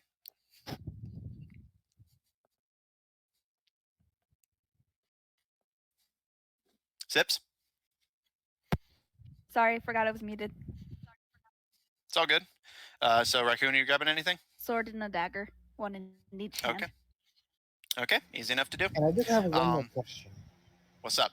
If I wanted to use my form of the beast, would that be legal? Here, for the sake of brevity, I'll. Do you want to pose that question in character? Yes. Zarina kind of gives a nod and speak up. You can use any abilities that come natural to you. Just try to hold back a little bit. Discourages your opponents from summoning meteors to even the field. Fair. So yeah, basically, like putting it bluntly, as from a gameplay perspective, you can use any abilities that come natural to you. Raccoon, that does include your spell casting, but basically, as kind of a courtesy rule, try to kind of keep a lid on your spell casting or unnatural abilities, as it may encourage your opponents to retaliate in kind. Plus, your abilities No can worries. kill, so be careful. I don't Yeah. have any that I would use to kill, or at least not right now. I'm too low a level to have like super strong ones. I just Well, have mine mostly functional can. ones. With my form of the beast, I Then can don't get use claws, a tail, and a bite attack. yeah, I think you choose them when you change forms. Yeah. Oh, I forgot to ask. I want to ask in character. Do you know? Are healing magics are good, right? Healing magics are allowed, right? Healing magics are very good, little goblin. We'd appreciate it. None of us are exactly mages. And she kind of gestures to Dranton and Kratos, who are both just getting ready with bows and swords. I got the cure wounds. We'd appreciate that, little fellow. Mm. And I just want to say All right. it's surprising to see Raccoon holding a dagger and a sword in each hand. She Yeah. knows how to use them. It's strange Yeah. seeing this tiny little thing holding them, but she's like looking at them with like this manic gleam in her eyes and like the crazy like evil sharp tooth goblin smile. And then, just for Yeah. good measure, Gil is going to reach into his pouch, pull out 1 gold, and then pass it up to Raccoon and say, "Now think about more of this that you're going to win." Like you can see her pupils dilate. Raccoon has entered silly mode. Raccoon has entered. I see the prey. Time to pounce. All right. So, do the two of you have anything you'd like to do or say before heading out to the field? Now Do I'm not leave good. us on a cliffhanger before we can fight some. I will fight you. No, you can't fight God. Threatening the DM. Will you actually be upset with me? I'm ready to fight. Let's get like a little bit of battle in there. Well, if we start, we'll Well, have let's to see how it finish. plays out. No. I will go up to the Yeah. queen So. of Wicked right now. What? I don't All right. know. No, So. inside joke. All right. So. Yeah. So, anything with the two of you, with the other members of the yellow team? No, we're just gonna chat. I'm just hopping back and forth between each foot. Just can't sit still. Yeah. Just Gil, just Raccoon on your back is just shifting constantly. All right. That Lucian, feels you've been good. able to. Oh, yeah. Get a back massage out of it until like the little claws on her toes just somehow sink. Lucian, you're able to get set up comfortably in one of the front row seats. You can see several humans and orcs, presumably friends of the competitors, already joining you, like just kind of in various little spots. And more people are starting to pour in as the morning turns to afternoon, and the tournament is going to be starting soon in full. Do I see Dr. Wattson or Dr. Moroa? Make a perception check. This is the first time I rolled tonight. Yeah, it's mostly been again like you kind of expect this whenever the pitch for this campaign was a politically driven like kind of Game of Thrones-esque. It's a lot of talking. Yeah, Which is I got fun. 25. Looking around, you don't see Wattson or Marula anywhere. Okay. I will look towards where I think, because you said that they were on the yellow team. So like, is there like a door or something that like they would come out of? There is a single door on from where you're sitting, the left side of the arena. It seems like basically like one team will be let out first and then take position on the other side of the field, and then the second team will follow. Okay. And watch. All right, easy enough to do. Okay. With that said, Zephyr, making your way to Dr. Wattson's clinic. You approach, seeing the stairs leading up to the nice, if somewhat like crooked and like odd-looking building. What would you like to do? I guess I will try to sneak in. Okay. So how are you going to go about this? Just like trying to get through the front door? Like you have a game plan here? I will. I guess I will try to see if there's like any other entrance in the front door. I mean, if there's a much stealthier way to get through, then I would definitely want to Okay. figure it out. Okay. Make me a perception check. Or Alright. actually, no, I'd call this investigation. Make me an investigation check. Oh, okay. Let's see. I'll just use the same roll. Yeah. You can use the same roll, just change the modifier. Yeah. That would be minus. That would be 17. Okay. Looking around, you do see a few windows that you could reasonably force your way into. You don't see any like secret entrances or anything. The building is fairly straightforward. However, looking upwards, you do see that there's a window near the roof on like the top floor that has been left open. Oh. I guess, seeing this opportunity, I will, climb up there. Okay. Do you have a particular method of climbing? Like, you know, uh, uh, like just so I know like what to have you roll, if anything.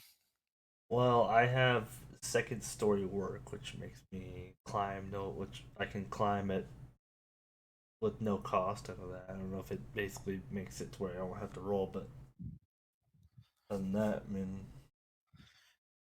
Mm. Okay.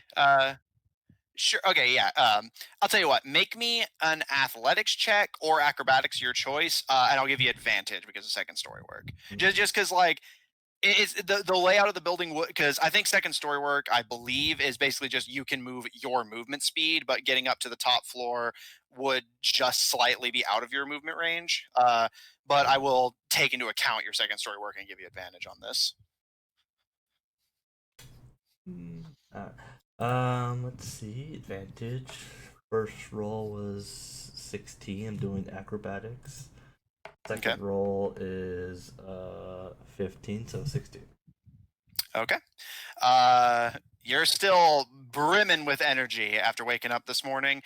You grab onto the closest windowsill and you just start Assassin's Creeding your way up that building.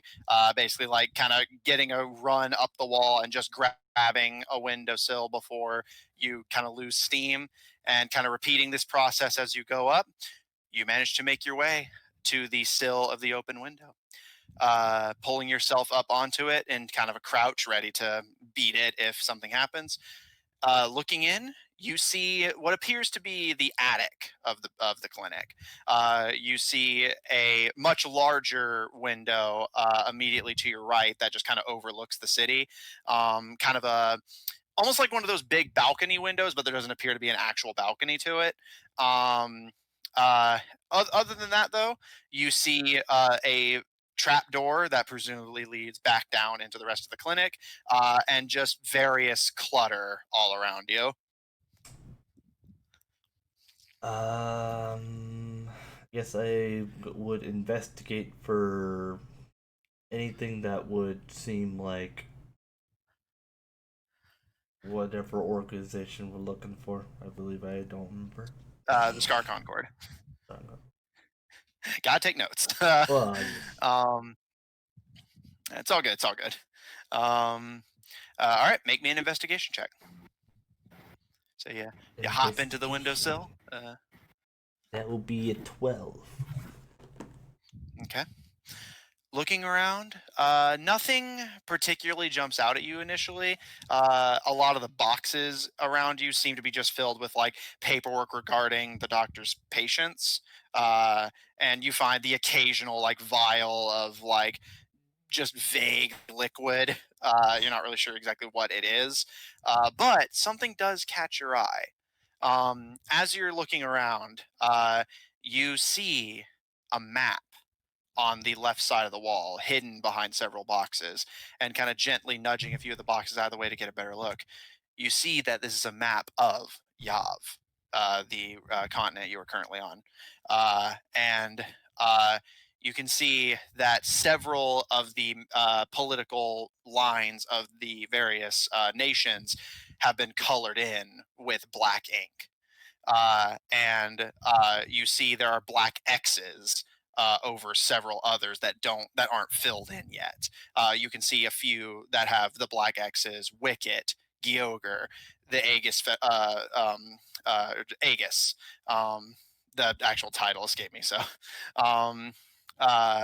and several others have these black X's on them, but you can't glean any immediate meaning from it. But yeah, so you see a map of Yav with several of the nation's borders filled in with black, and then others with black X's on them, but nothing else.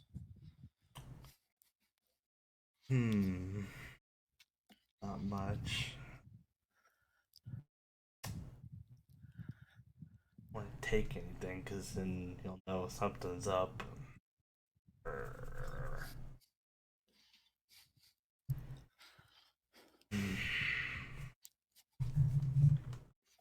So I just see a map with black ink.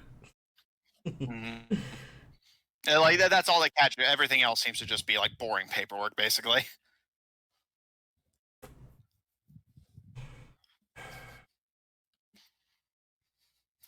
I guess while I'm here, and I kind of sip through the boring paperwork and see if I can find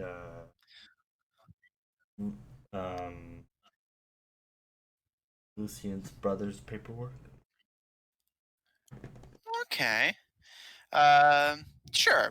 Maybe another investigation check. 15.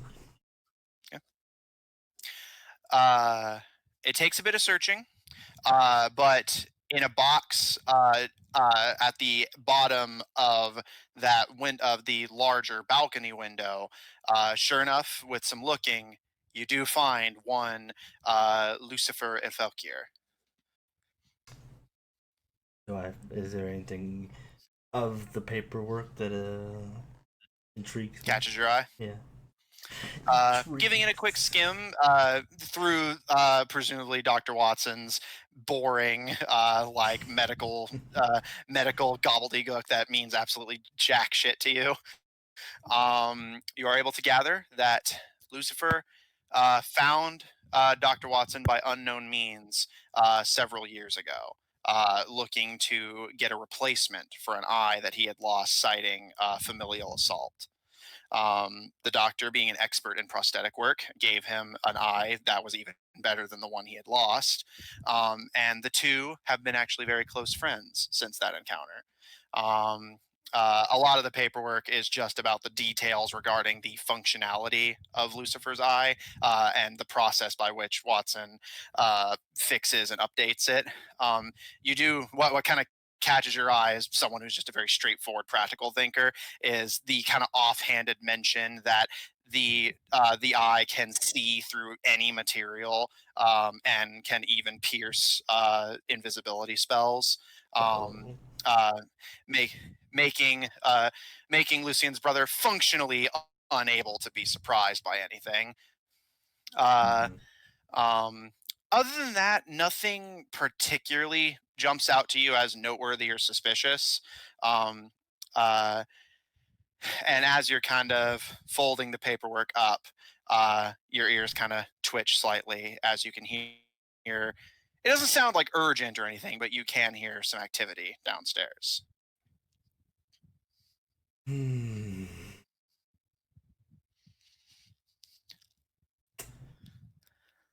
Does it sound like it's coming towards me, or is it just basically I just hear sound?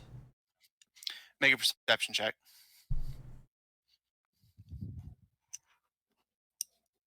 That is a 10. It's hard to tell. Then I will, not looking to get caught or anything like that, so I will leave. All right. Make me another acrobatics or athletics check to, assuming you're going to just go back through the window, to see if you can get back down without injuring yourself. Yeah. Oh, that was something worse. 13. Yeah. Yeah, it's easy enough to do. You hop from this one's actually much quicker, especially because you're in a bit of a hurry. And you manage to land at the base of the house. What would you like to do? I mean, I've accomplished my goal. Okay, I investigated the building, so let's go see if I can't. Catch some of the fight. Yeah, catch some of the hopefully Gil losing. We'll see. Okay. As you start, you start making your way towards the arena, and as you head out, you hear the window you had just jumped out of slam shut as you head down the street. All right.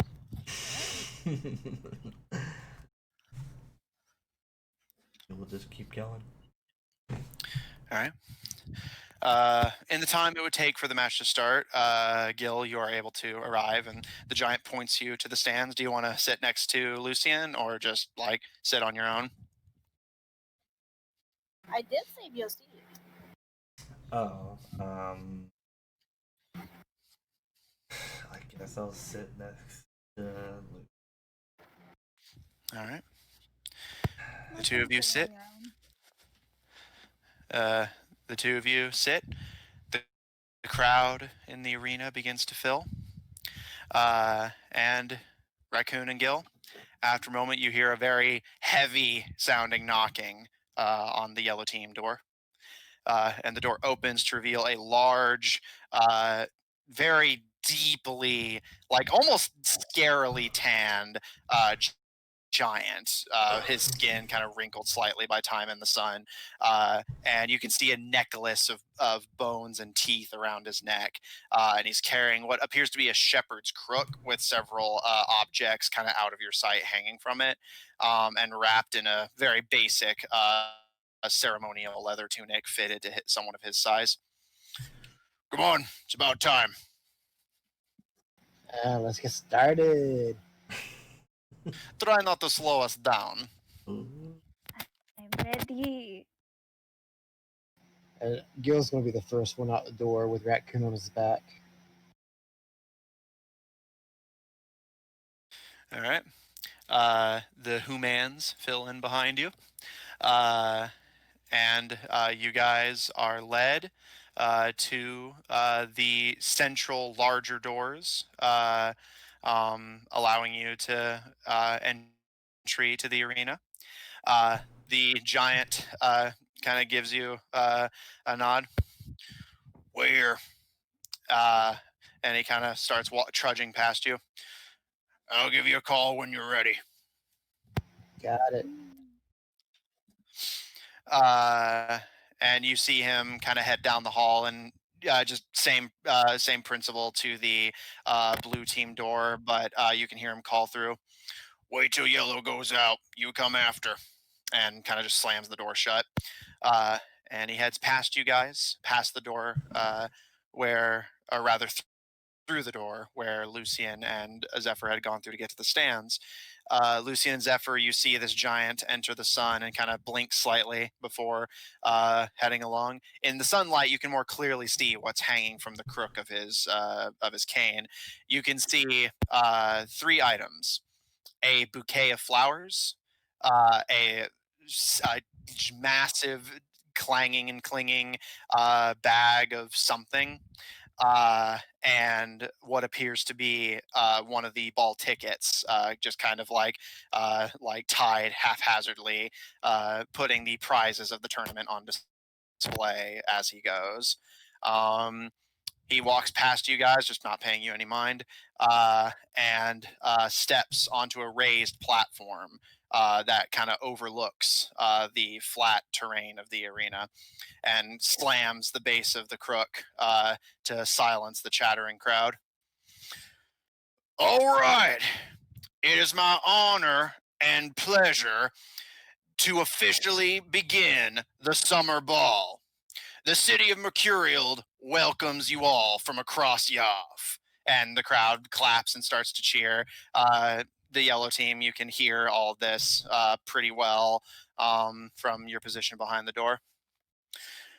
We got talented fighters from all across the region here to show what they're made of. But before we get to see any of them, we got these guys. And the crowd starts to laugh and clap. No, but in all seriousness, This tournament ain't gonna be easy, and it's time for these fighters to prove their worth. Let's see what they're made of. And he gives a slam of the crook. You all know the rules. Hold back on your magic. We don't need any fatalities. Our clerics will look after you should something go wrong. No magic weaponry, no magic armors, and most importantly, have fun. And he slams the crook again. First up, from various places, we have the yellow team. Are you guys content to exit? Yes, and you also notice that with Gil's posture, he goes from his usual, like, just strutting into more agile, graceful movements. Okay. So, I will say I forgot to mention this while you guys were in the bunk room. A yellow team. Each team wears cloaks of their team color. It doesn't interfere with your armor or anything. It's just as a side note. So, Lucian and Zephyr, you see Gil with Raccoon on top exit with 3 armed to the teeth human fighters in tow, all donned in bright yellow cloaks. And the crowd starts to cheer. And Lucian, you and Zephyr can kind of hear around you people immediately starting to place bets and start making calls. It's all because there's a tiny goblin, isn't it? They don't think the goblin can do anything. Do I hear anything about oh, it's a tiny goblin? Do I hear anything like that? Make me a perception check. Listen, Raccoon's just gonna look actively manic on top of Gil's shoulders.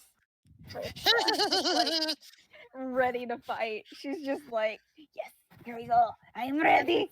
Come at me. That is an 11. It's a bit hard to hear anything specific over the chatter, although from what little you can catch, to your surprise, it seems like people are actually totally supportive of Raccoon. So it doesn't seem like the sentiment against Raccoon in a primarily giant and orc city is overly negative. But you can't really gather much else beyond that, whether they think the yellow team has a good chance or Not not. to mention people probably here also recognize Raccoon from the tavern. The massive giant waves his crook with the prizes of the tournament dangling from it at you guys as you exit. Yellow team, take your positions opposite the field while we welcome the blue team.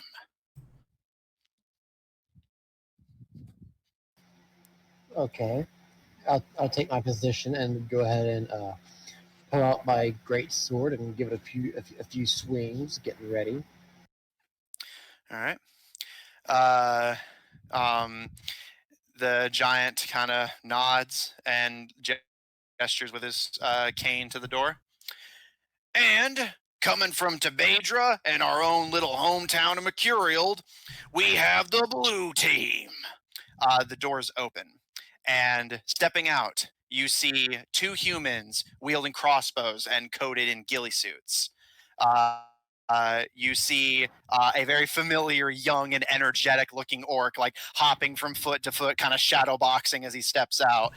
And stepping out together, seeming to already be taking their place as leaders of the blue team, you see the chess-playing orc from the tavern, and Q, the Tebadran lieutenant from the city of Fuse.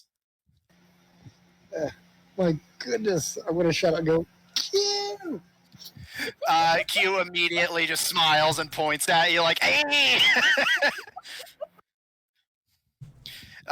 And you can see the chess-playing orc kind of nods and kind of says something. It's hard to hear over the crowd to Q, and Q just kind of points to you and speaks to him, seeming to explain. All right, you all know the rules. Let's keep this as clean as it's gonna get, but make sure you put on a good show. And he slams the base of his cane against the wooden platform. I would like everybody to please roll for initiative. Hell yeah! While I do that, I'm going to look around. Do I see either Dr. Wattson or my brother? perception check. This is gonna be good. My first nat 20 of the night. Nice. That is a 17. All right, could be worse. I got the 14 on my perception. Okay, give me just a second. What'd you get for initiative, Raccoon? Just make sure I get all that noted. 17. Oh, and mine's an actual Okay. total of 25. Yeah, If I that's don't think necessary. Nat 20 does anything for initiative. Yeah, it's just like, all right, okay, all right, all right, and Lucian, you search the crowd. You don't see any sign of them. You don't see any familiar faces really, outside of you do recognize a few of the orcs and giants from the tavern, but that's about it. Wait, So, how far away would you say is Gil from me? at the moment, Gil is about 45 feet from you. Oof. As soon as he gets close enough, I would like to prepare a spell. If once he gets like within 30 feet of me, I would like to prepare bless. Okay, Just kind of, I'll allow that. just kind of like subtly do it as you know, as subtly as I can do. That's fair. Okay. Is bless a first level spell or a cantrip? This is a first level. Yeah. Okay, so bear in mind if the round goes by and Gil does not get within range, that spell will be used without effect. Okay, What is the range on it? Just Just so I know 30 if It's Gil. 30 feet is what I was saying. 30. If Okay. you get 30 feet from. yeah, that's why I said like Okay. if he gets in 30 feet of me, I would like to Okay. like be as subtle as I can. Okay, easy enough to do. So, Gil, you're up. Standing about 40 feet directly ahead of you. It's flat sand, artificial sand terrain all around you. And of course, the stands of the crowds. You're up against Q, 2 orcs, and 2 Tebadran bandits. Good odds.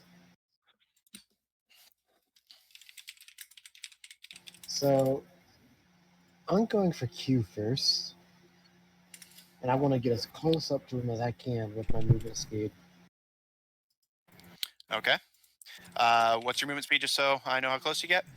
30 feet. Okay, so that'll put you about 10 feet from him, and he just kind of immediately like hoists his massive, now wooden axe over his shoulder and just kind of waves his hands at you like, "Come on, come on!" Oh, you're mine, pretty boy.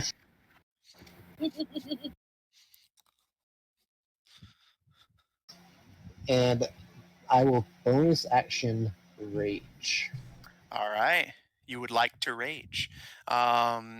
Okay, is that it for you? And as soon as he comes in range, I want to hold my action to hit him with my great sword. Okay, easy enough to do. Um, so you'll hold your action, you rage. Okay. Raccoon, you're up. Riding on Gil's back. You are now 10 feet from the blue team. 2 orcs, 2 bandits, and Q. I want to, as a bonus action, immediately do Vicious Mockery. Easy enough to do. So that's a wisdom save. Who are you using it on? I don't know. I only remember the orcs from the tavern. That's fair. So you want to use it on the chess one or the young one? I'll use just it on to the younger. differentiate them. I'll use it on the. Okay. And Easy enough to do. So I'm going to cast it, and I'm going to say, I draw my dagger, but I don't want to make you jealous. Ouch. All right. That's a wisdom saving throw that I absolutely do not make. I don't even need to know your DC. So go ahead and roll for damage. And I believe with Vicious Mockery, he now has disadvantage on his next attack roll. Yes, and what are the rolls for it? Wait, let me check what dice I need to use. I believe it's a D4 yeah, for damage. D4. Psychic. Yeah, it's a D4. You don't get any pluses with it. It's just a D4. Let me find. That's a 3. Okay. So the young tavern orc takes three mockery damage, and you can see he kind of puts a green hand to his chest, like legitimately offended. All right. He is mockeried. Anything else? And I'm probably going to. Let me make sure. I didn't have an idea of what I was gonna do first. I zoned out for like half a second. I'm going to use. Alright, I'm going to cast Detect Thoughts to be able to like detect their thoughts on what moves they're going to be doing, so that way they would have disadvantage on that. Okay. Yeah, I believe. Yeah, because vicious mockery is a cantrip, so okay, easy enough to do. So let me. So who are you using detect thoughts on? Chest boy. All right. What's the saving throw? I don't normally have to roll against detect thoughts, so yeah. Saving throw is The wisdom saving throw. yes. Okay. What's your DC? My spellcasting DC. Yes. 11. Okay. Okay. You cast detect thoughts, and you can feel your magic start to kind of wriggle into his head. And as he kind of watches Gil carefully, kind of studying his options, he kind of glances up to you on his shoulders, and you just hear kind of as feedback in your head, "Be gone," and the spell's effect ends. Are you sure it's 11? It just says spell save DC. It's 11. Well. I don't know why. Because Oh, it's not bad on. your spell DC is based on your charisma. My charisma's pretty high though. It's bards. It's actually your wisdom plus your proficiency. Is it wisdom for bards? No, bars is charisma. Wisdom, it's charisma, but it's your what is it called? Proficiency, are you thinking of? Your attack. It's your attack Yeah. plus your modifier plus your proficiency. No, it's Well- 8 plus your proficiency plus your ability score modifier. Which, if it's charisma, it should be that. My charisma is like a +2. So it's plus 2, so plus 10, and so it'd be 12. It should be 12. Well, so either way, he would have made the save. So let's just go from there. Oh. Is that it for your turn, Raccoon? That's all I can do. Okay. I mean, I can't fight. Also, what were you saying, Raccoon? Sorry, I was like, didn't mean to talk over you. I was saying I shouldn't have gone for him. I knew he was smart. All right. Next up is the members of the yellow team. Behind you, the spiky black-haired woman draws a longbow with the arrows blunted for the tournament, and slowly pulls it back. And she kind of seems to like slowly trace her potential targets before settling on the larger orc, and looses an arrow.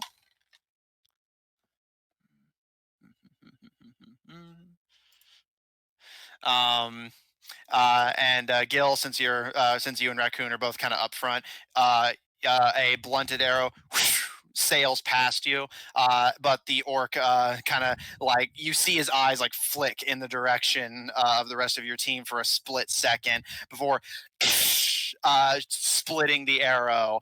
He brings down the head of his axe. And kind of cracks it, rolls his shoulders and cracks his neck.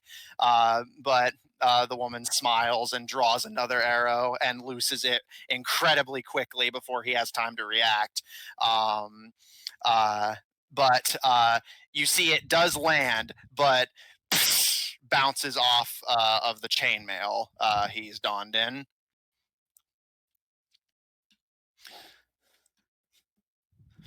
The other two, let's see, what are they going to do? What are they going to do, I wonder?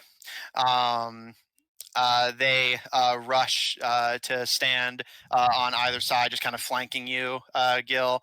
And you see the kind of pugly looking fella is dual wielding blunted wooden short swords, and the older man is wielding a wooden long sword, and the pugly looking one who you would remember his name is Dranton, looks up to you and speaks in a very raspy, hoarse, and accented voice.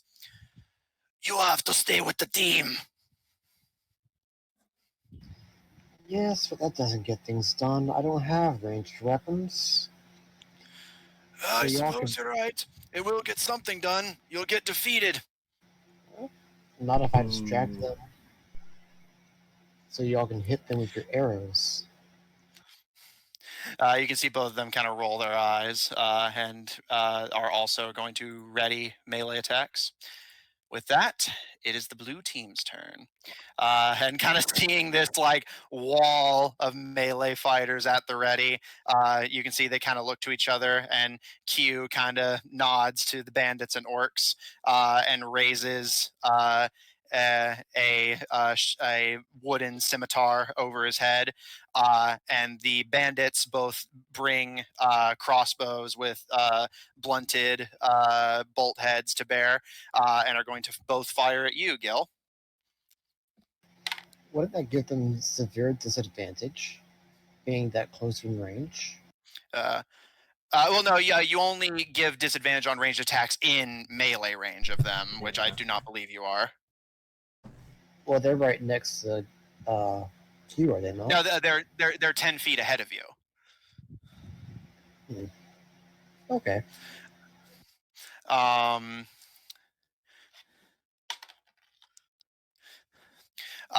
The first one pulls the trigger, but you manage to deflect the bolt with your sword, and the second one fires right after him.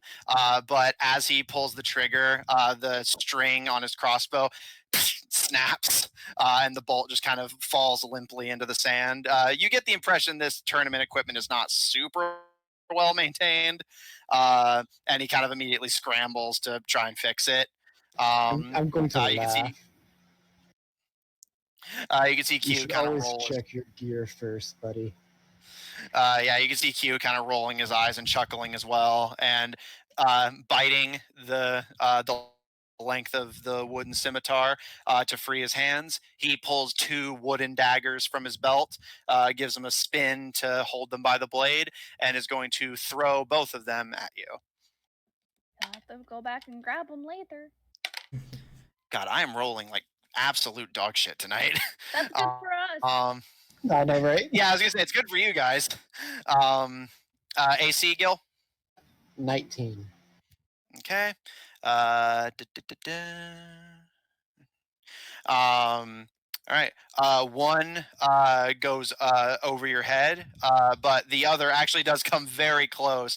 And as you dodge Raccoon kind of on his back, you can actually feel the dagger as he dodges out of the way snag slightly on your armor as it goes past him.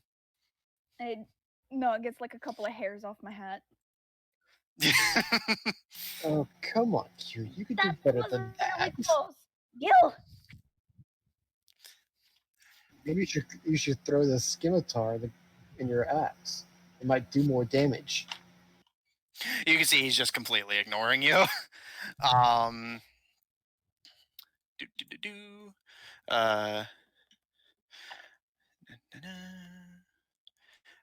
Just seeing what I'm doing here. All right. The young, excitable orc pulls back a blunted javelin and throws it, and you manage to dodge out of the way of that as well. However, as your chess rival steps forward and kind of cracks his neck, he lifts up, despite its wooden and blunted nature, fairly wicked-looking spear, and pulls it back as a javelin and flings it, and this one makes contact. Let me roll just a moment. As he rolls his tongue. Gotta roll.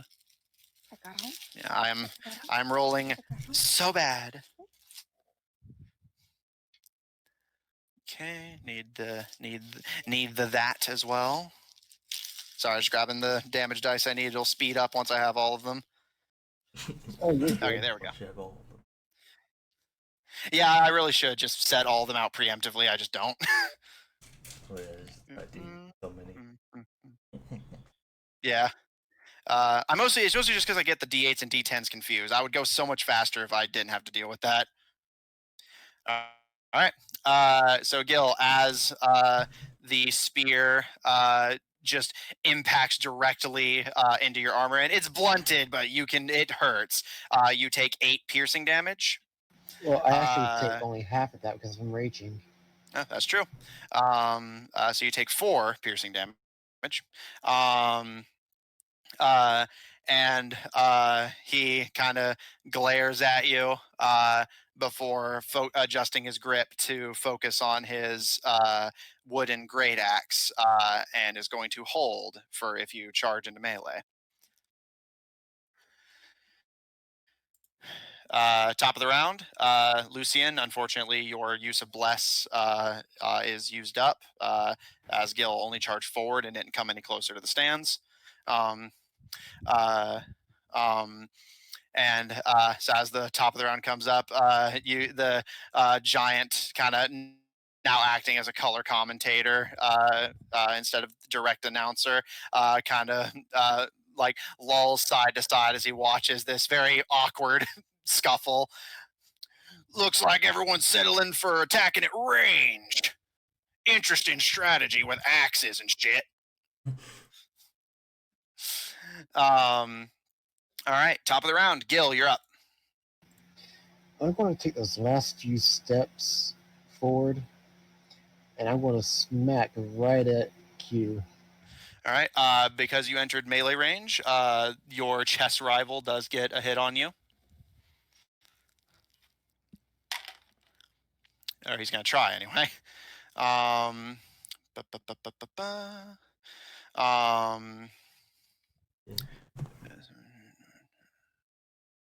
Yeah, it's not hit. He swings, but you manage to dodge out of the way. Raccoon, you kind of like side to side as Gil has to dodge out of the way of the axe. All right, go ahead and make your I was going to say, as I pass by, can I say something? Yeah, of course. Talking's free action. You should stick to chess, buddy. All right, so you can now attack Q freely. 21. All right, that's a hit. Roll for damage. 11. All right, solid hit. Yeah, again, due to the nature of the weapons, it's more a whack than a slice, but you do hit him. All right, let me note that. He has a pretty nasty looking welt on the head, but he just kind of smiles and again doesn't respond to your taunting and seems relatively unfazed. Is there anything else you'd like to do? Yeah. I'm going to prepare for whatever comes next. All right. Raccoon, you're up. You're now caught up in the melee on Gil's shoulders as the blue team and the yellow team seem ready to clash directly. I'm going to launch myself at the nearest person. All right. Is this just functionally going to be a melee attack or? Melee, and then I'm also going to do a Vicious Mockery as I launch myself towards them. Is Vicious Mockery a bonus action or? It's a bonus. Okay, that's what I thought. Just making sure. All right, go for it. All right. So I want to use my, I can do the dual wield, right? If you dual wield, you won't be able to. Yeah. Well, so yeah, basically you could dual wield, but using both weapons in the turn would you wouldn't be able to use Vicious Mockery as well. I want to use my one-handed and Vicious Mockery. Okay. Who are you going after? The closest person to me. Closest to you. So that's either Q or chess guy. Well, I was actually going to say from the current angle, the closer would actually be the other bandits. So I'll say you launch yourself at one of the bandits. All right. And I'm going to be screeching, you're a maggot pizer from a dwarf's codpiece. Oof. And I stab him. What do I need to roll? All right. I'll make the saving throw. It's a d6, isn't it? Uh, For actual damage. well, yeah, for damage. Well, yeah. Let me roll the hit. Yeah, well, Vicious Mockery is a saving throw, right? Well, yeah, I'm making the saving throw. It's just they're rolling for the weapon attack as well. Well, I need to roll the hit first, don't I? Yeah. Like that's what he was confused on. So I was explaining. Oh, so you're just going ahead and rolling. Yeah, no, I'm making the saving throw for Vicious Mockery while you make the attack roll for your weapon, just to save time. Let me do. Let me find where it's at.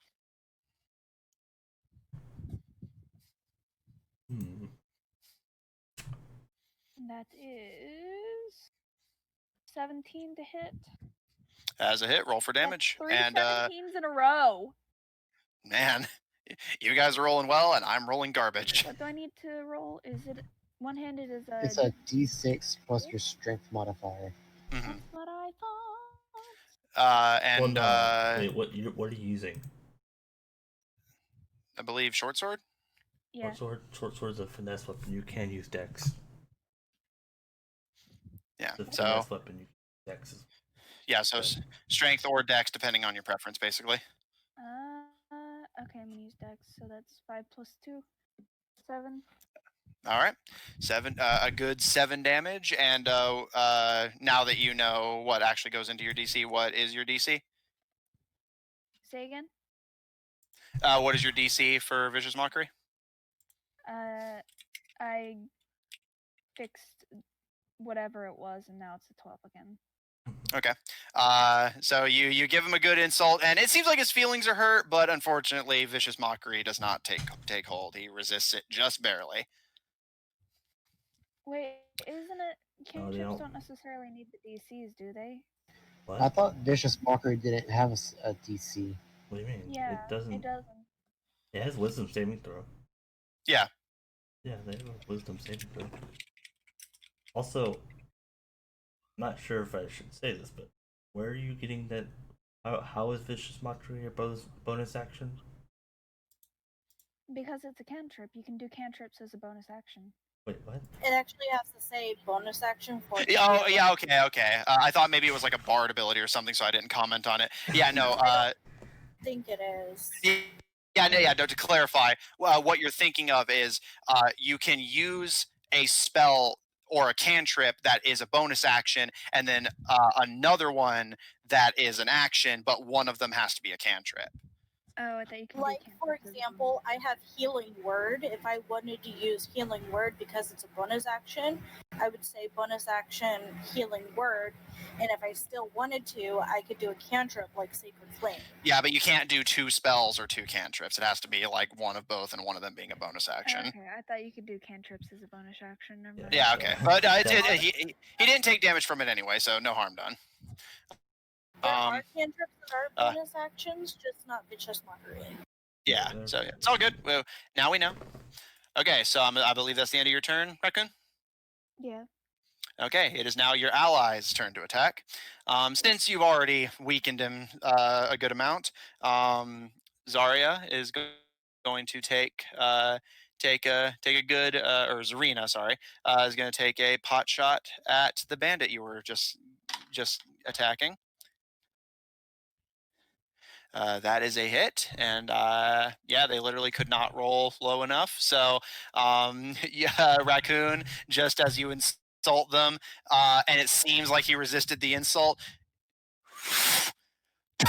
and like square against the temple, you see like just a wooden stick basically slam against the side of his head, and as the stick just goes flying off from the impact, his eyes kind of cross, and he kind of stumbles a second before passing out. Fucking wrecked. Not quite done yet. She pulls back another arrow and is going to fire at the orc who has not been attacked yet. That's a hit. Don't even need to check.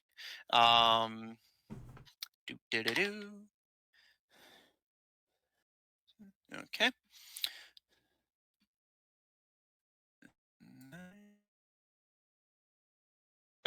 The orc, but regardless, I have its HP noted. All right. The orc's looking like he's on his last legs. Get both in the two out kind of each other and shrug. Cutting out. Yeah, robot voice. Robot voice there.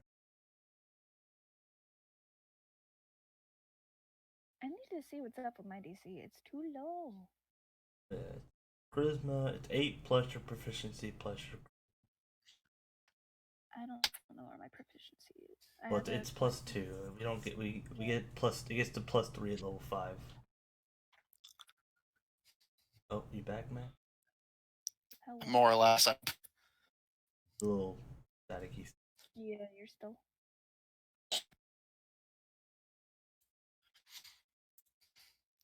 We were so close to that fight. Yeah.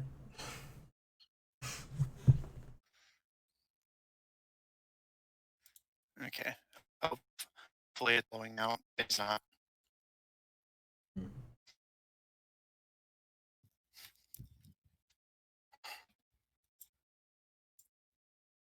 Happy I'm not part of this fight though.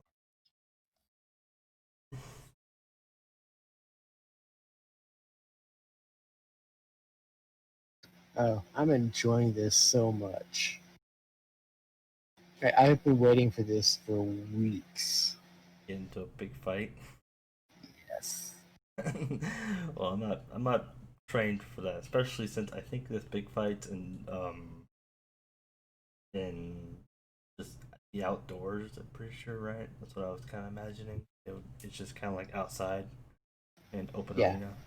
Yeah, There's I would have disadvantage the entire time. It's not much of a fighter either, but she can fight if she moves to. She just doesn't like to. How big is the arena? I think it's fairly big. I think it's around it's about a, I'd say maybe a baseball field. I don't know. Nope. Yeah, I think he was having internet issues. Yeah. He was, and hopefully he's taking care of it. Everybody's staticky for me, so I think my internet is trying to cut out. What? I'm just worried because we haven't seen the height or hair of my brother. And I'm getting scared. Maybe he's disguised. Maybe he is cute, and that's why he's not responding to any of my comments. Or maybe he meant something else by being in the fight. Maybe. Also, the question is, who was back at the other place? Or he Maybe didn't he's stay around to find. Oh, now you're starting lagging. Maybe it's a Discord that's kind of messing up. Oh, Sip's gone now. We're losing people. I didn't get needed. Oh, I've been waiting for this for over a month. I think Matt maybe had to crash. Okay, there's Sips. Alright. Matt's not even online. Well, yeah, he's probably restarted his Discord or he probably restarted his computer. We may need to call it a quits then. It's No. It's 12. Well, Give it a minute. Yeah, it's 5 after 12. I've waited so long. Well, we're not going to complete a battle in one night. Depends on the Sure battle. we are. Could, I mean. Right, this is going. We're gonna win this. I mean, hey, my party of mine recently killed an ancient dragon in 2 turns.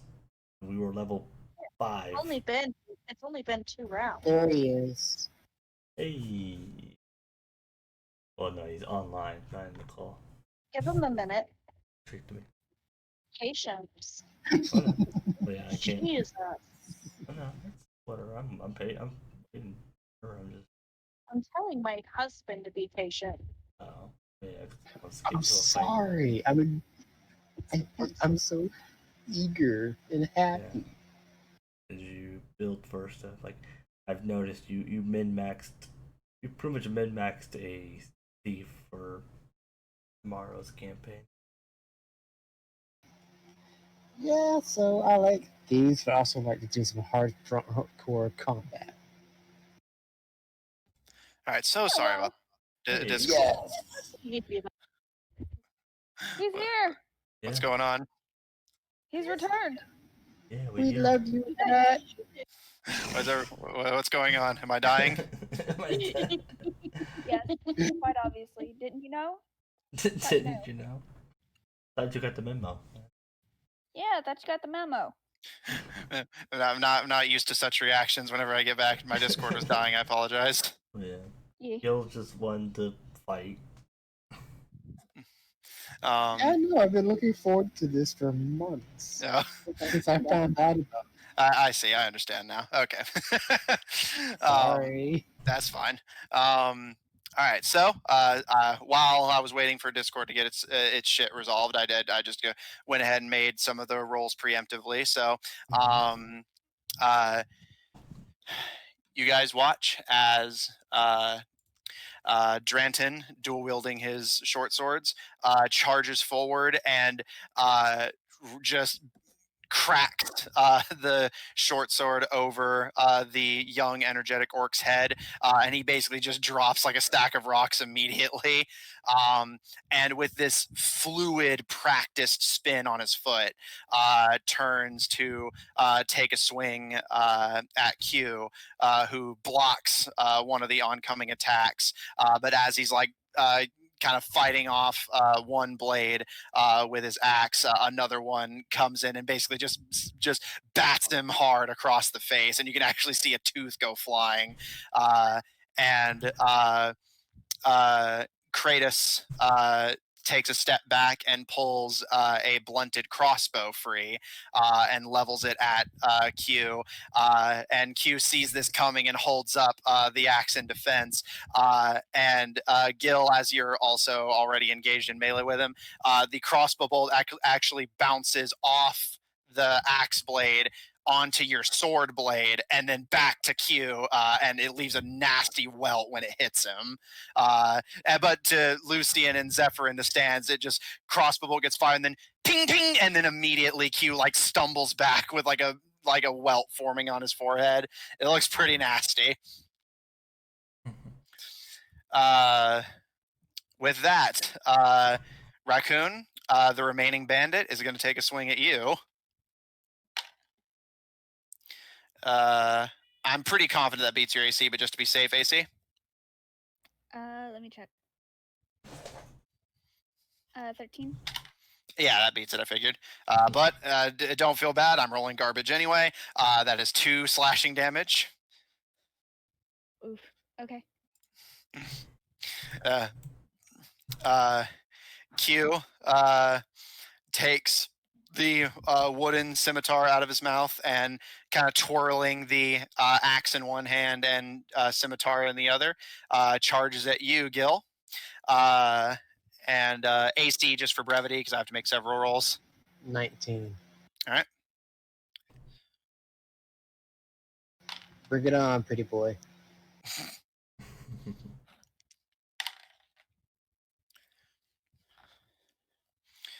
All right. So he charges forward with this onslaught of melee attacks.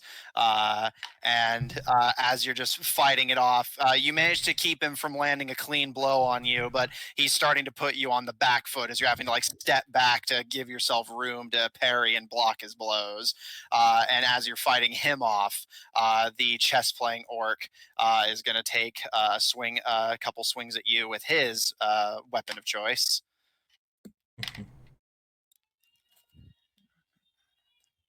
Neither of those are going to hit, unfortunately. I just had the best vicious mockery. And let's see. Just making sure I don't have any other things here. Yeah, okay. All right.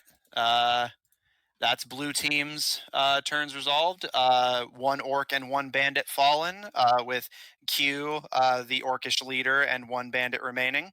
Gil, you're up.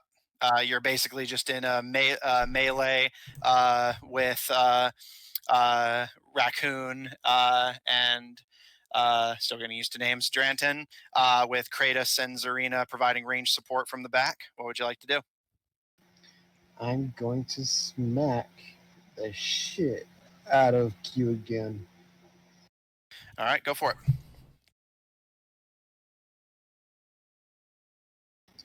That is an 18. That is a hit. Roll. 14 damage. All right, solid hit. Anything else on your turn?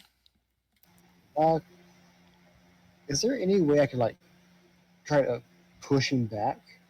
No, that would be its own. That would be the shove action. Okay, then no. That's it. All right, Raccoon, currently locked in melee with one of the with the remaining bandit. All right, I'm going to hit him with my sword, trying to stab at him. I'm going for like the back of the legs, so that way, like, he can't really walk very well. Okay, if you actually do want to like hurt him like that, you can make an attack roll at disadvantage. But if you hit, Not then the name, but like you want to slow him down. yeah. No, yeah. Like, So if yeah, you just hit make. the- yeah, if you're hitting their leg, you're not going to want to step on it. Yeah. So yeah, this is kind of a homebrew rule I like to do. So yeah, make an attack roll at disadvantage, but if you hit, you will achieve the desired effect. Okay, that is a 18 first roll. Second roll is 17. All right, yeah, it's definitely gonna I hit. keep getting 17s. Yeah, you guys are rolling well, and I'm rolling dick. That's like the fourth 17. Also, when you rage, did you transform a part of you? No, I actually didn't. Oh my goodness, I've been forgetting to add extra damage. I could have added 2 extra damage to all my attacks. Okay, 4 plus 2, 6. All right, solid hit. Okay. So you managed to land that hit on him. So you basically wait till he takes that swing at you, and then you duck between his legs and just whap, whap, give him whaps to like the Achilles tendons. And sure enough, you can see his legs immediately like start to go red and sore, and he like falls to one knee, kind of like wincing, and you can actually hear some groans in the crowd. Anything else? I don't know if there's anything else I can do. All right. Your allies are going Also, to take that their. wasn't like a bad groan, right? That wasn't people being like. Yeah, "Hey." just more like that. Ooh, like whenever like you're watching like a wrestling match and someone takes a nasty hit. Yeah, wanted to make sure. At least it hit him in the balls. That's true. I don't think Raccoon would even know that's the thing she can do. She's too tiny. She'd have to use her head. And goblin head, like a goblin head to like that would break something. Yeah.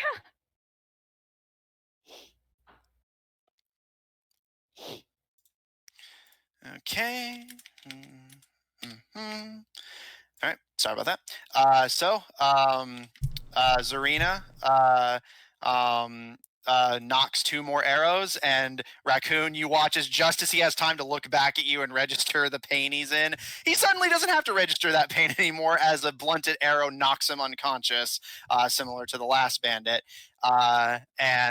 Knocking another arrow, Zarina takes a shot at the chess orc, and it hits him straight across the head and leaves a nasty bruise, but he seems completely unfazed and ready to keep fighting. He's Dra- very strong. Dranton is going to take his swings at the orc as well.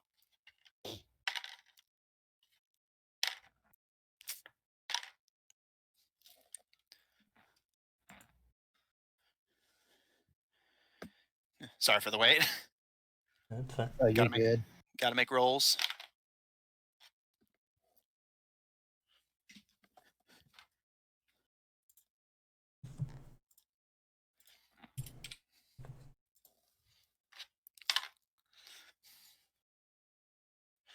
All right.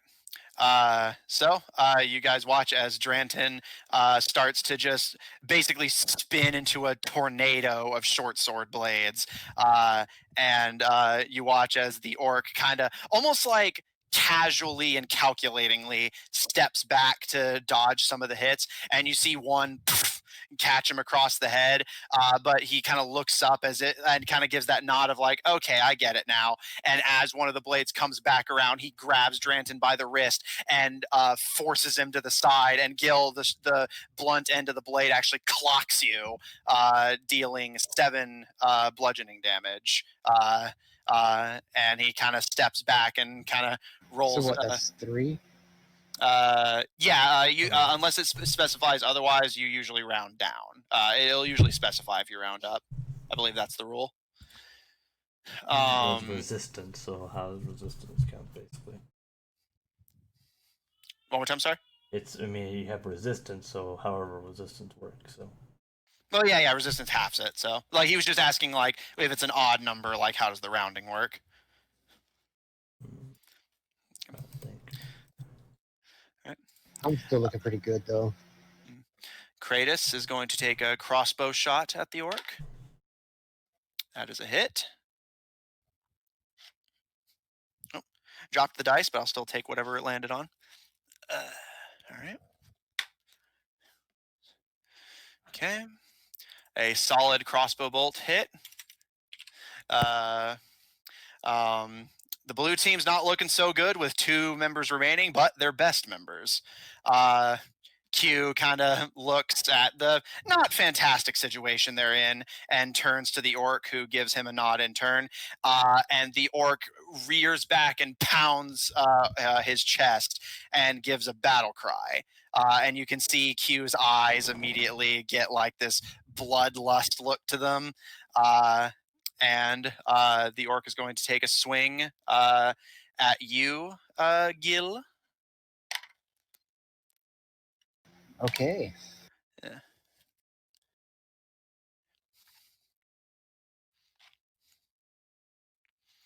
All right, that is a hit. Actually, I need a different damage dice for this one. Just a second.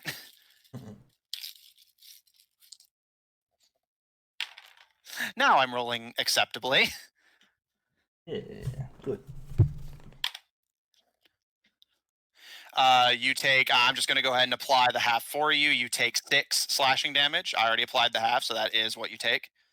Okay. That hurt. Uh, Yeah, that's good.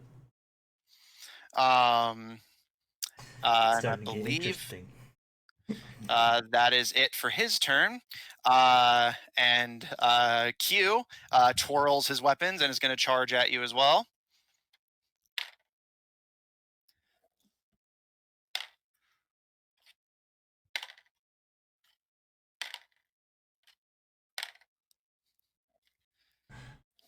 All right, 2 of those hit.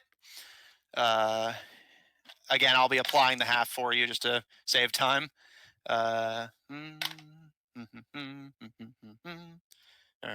You take 5 slashing damage as Q charges forward, and similar to Drant, kind of almost imitates Dranton's flurry. And it's not as refined, but taking an assault on both sides, it's getting harder for you to parry consistently, and a few blows are starting to seep through and nick you through your defenses. That is the end of your turn, or the end of their So turn. you said Sorry. how much? Take 5 damage. With the halving already in mind, you take 5 slashing damage. Okay. I'm starting to feel it. All right, Gil, you're up. I'm going to look at Q, and I'm gonna smack him as hard as I can. Go for it. Like gonna be flavors. I'm just smack him as hard as I can too. I mean, yeah. Like, there's only so many ways you can flavor. Like, it's all good. Hit him with a blunt weapon. So, how do you do nat 20s on this? I mean, wait, like in terms of like how does it apply to damage? Yeah. Oh, I could have sworn one of you guys had crit before. But just double the dice, like the damage dice, but modifiers just are regular. Okay.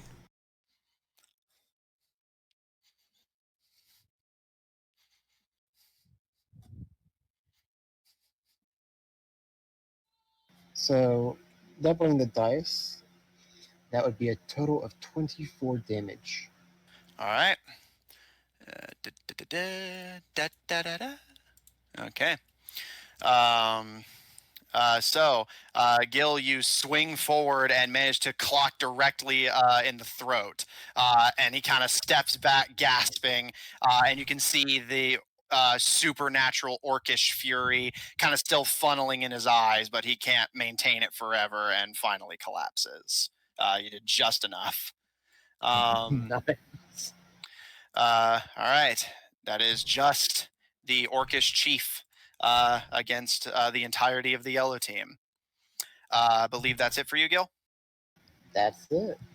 All right. Raccoon, you're up. One opponent remains.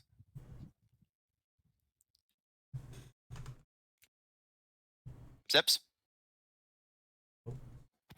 Yeah, how close are people to him? Well, everyone's pretty much surrounding him. Gil's already in melee with him, with Dranton on like the other side of him, basically, and your other two allies are taking ranged attack shots at him. So if I tried to do any spells, somebody would get caught in it. It's basically it's possible they could. Didn't know what to use. Yeah. I'm tempted to use Thunderwave. Yeah, that would absolutely catch your allies. That would hurt. So, yeah, so I'm not gonna do that. I mean, it wouldn't be that bad. Oh, well, my spell DC isn't very high. It wouldn't work. Yeah, it's up to you. I wanna try suggestion. Make him like withdraw. Sure. What's the saving throw for that? Yeah, but I don't want to do that because my spell DC is like really. Well, it's up to you. You can do whatever you want. It's Dungeons and Dragons. It's imagination and math. Cue frustrated raccoon launching herself at him, and doing short sword and dagger. All right, going for the melee. Yeah. She wants to use spell, but doesn't want to get people caught, and also does not know that suggestion would work considering you threw off the. Valid. All right, so I need to roll to hit twice. Mhm. All right. First one is a. What's the modifier for this one again? It will be your dexterity because both of these weapons are light and finesse. 15 plus 2. That is it. And then for the second one, it's also 17s. Why is it? God damn. That is a hit. Yeah. So both of those are going to hit. Roll for damage for both of them and just give me the total to save time. Both of them were 17. I'm so mad. What is this? What's going on? I mean, it's working. All right. Dagger is D4, isn't it? Yes. All right, dagger. Any modifier on that? Yeah, I believe it would dexterity. Dexterity. Yeah. Okay, so that's 4 plus 2.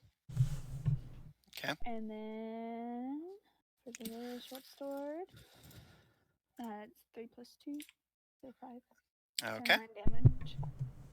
All right. Noted. And that is why this campaign is called Raccoon Screaming in the Background. Yeah. It's let's see, what was it exactly?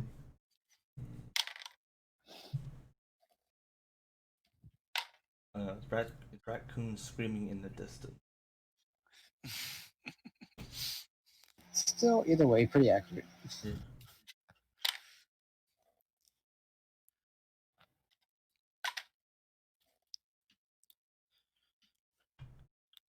Okay, just rolling for your allies, and then I'll flavor it. Just getting the rolls out of the way now. Yep.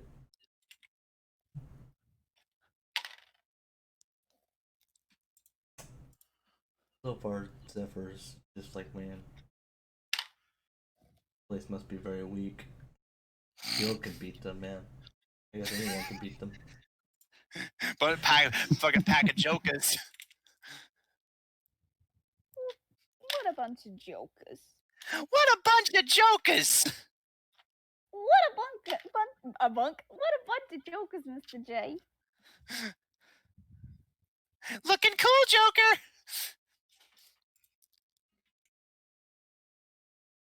Mr. J. Mr. J.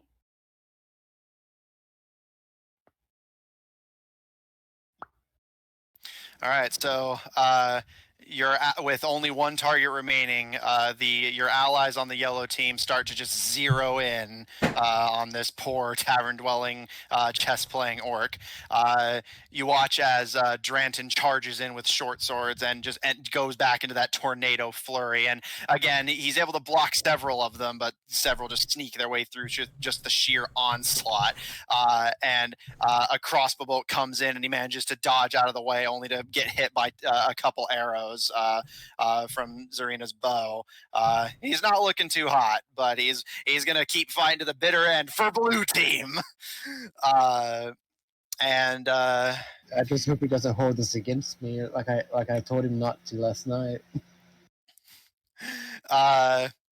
He kind of looks between you and Raccoon and Dranton, and kind of glances to you, Raccoon, and kind of gives you a nod, and is going to take a swing at Gil and Dranton. Oh, wow. I was like, funny part is he just doesn't have to attack him, or he can just walk away from Gil, and boom, he wins. Why did he nod towards me? Because he goes to the tavern where you serve him drinks, him and his buddies. He Yeah, doesn't so want he's to not really anger gonna you. kill for you. He doesn't want to anger you, you know. You hold the power of his drinks. That is true. I do hold the power of drinks for everybody here. I mean, Yeah, you just force them to give you first place. Hey, guess what? What? I could poison your drinks. What? I mean, I wouldn't, but maybe. It is something I could very much do. It is a possibility. Gil, you managed to dodge out of the way of his swing, but as he swings towards Dranton, Dranton's like too caught up in his onslaught to go full defense, and takes a solid hit to the head. It looks like he can keep going, but it looks like a pretty nasty strike. Top of the round, Gil, you're up. I'm gonna hit him with my great sword. Go for I'm it. going for like a stomach smack on this one, trying to knock the breath out of him. Sure thing. Go for it.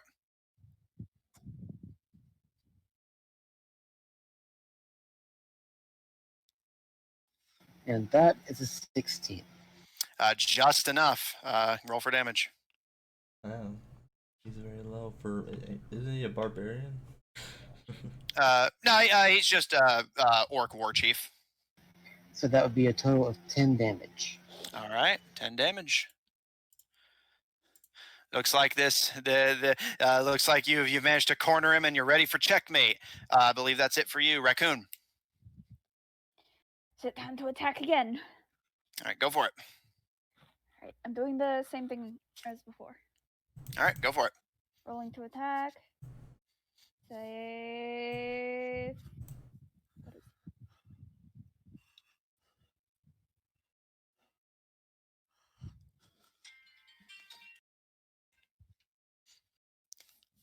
Sorry, my mind blanked on. What's the modifier? Dexterity. Yeah. Okay, it's Dexterity just plus your dexterity proficiency. for all- You have proficient. Okay. Alright, cool. a. God damn it with the 17s! Lucky number. We found our version of 9. Of course, that's a hit. It was. Just leave it. If it's letting you hit, don't question it. No, I know. I'm just. It feels fake. It feels fake. Yeah.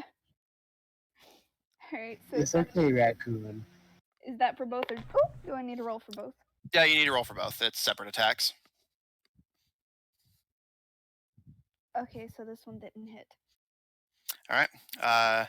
Which attack did strike? Usually you do the So- short sword first and then the dagger. So It's the one-handed that hits. okay. Roll for damage.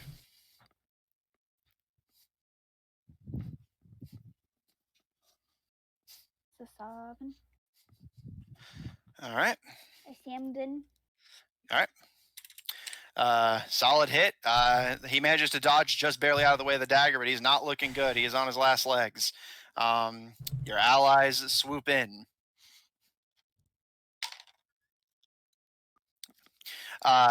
You guys watch as they all kind of nod to each other, and in this really efficient, well-coordinated strike, you watch as Dranton charges forward in the melee, forcing the orc to like go into defensive mode to fight off the 3 opponents he's dealing with in melee.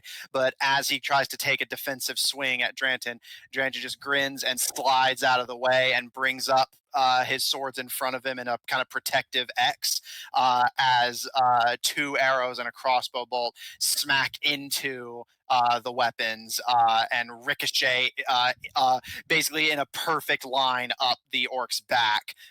You can see several cracks on the armor as he like rears back, feeling the pain shoot through him, and he kind of huffs, his nostrils flaring. Lucian, you recognize the expression from whenever you managed to corner him in chess, and he had to fight his way out before finally his eyes close and he falls unconscious. There's a pause before finally, as the crowd starts to cheer, the giant holds up the crook with the tournament prizes dangling from it. And today's winner is Yellow Team! We won.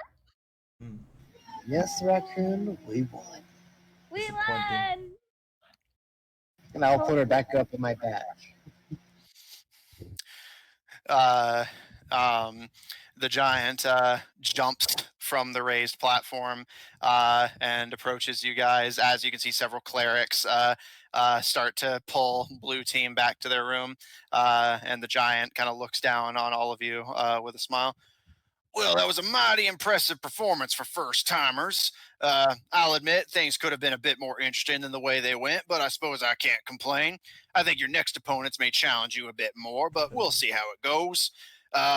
I'm afraid that to get much further in the tournament, normally we'd take off anyone who got knocked out off your team, but seeing as how there were no knockouts, you'll have to choose one of your members to not compete going forward, although they will still receive a cut of the prize money should your team win. No. Gil's gonna look around to see if anyone looks like they've been, like the guy that got hit in the head that looked like he was about to go out. Well, it was a nasty hit, but it looks like he can still keep going. He seems like he takes these kind of hits frequently. Okay, I'm gonna look at Raccoon and say, I told Lorcan that I would make sure you stayed safe. You mind sitting this out? Say again. Do you mind sitting this one out, little one? You're still gonna get gold. Why would I sit this one out? Well, I told Lorcan that I would make sure you stayed safe. I can keep myself safe. I have cure wounds.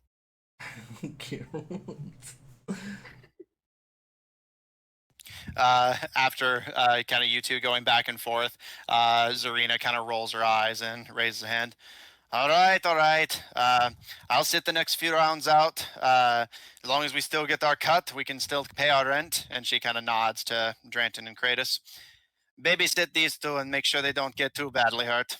And she kind of gives you two a wry smile and kind of tousles your hair as she passes by, Raccoon. hopefully you guys will fight well next time. I'm gonna kind of pout at this and be like, I'm not a baby. Are you Don't not? You're worry, very Raccoon. small. Oh, I am a goblin. We are naturally tiny, but yeah, I get where you're coming from. Oh, I'm sorry.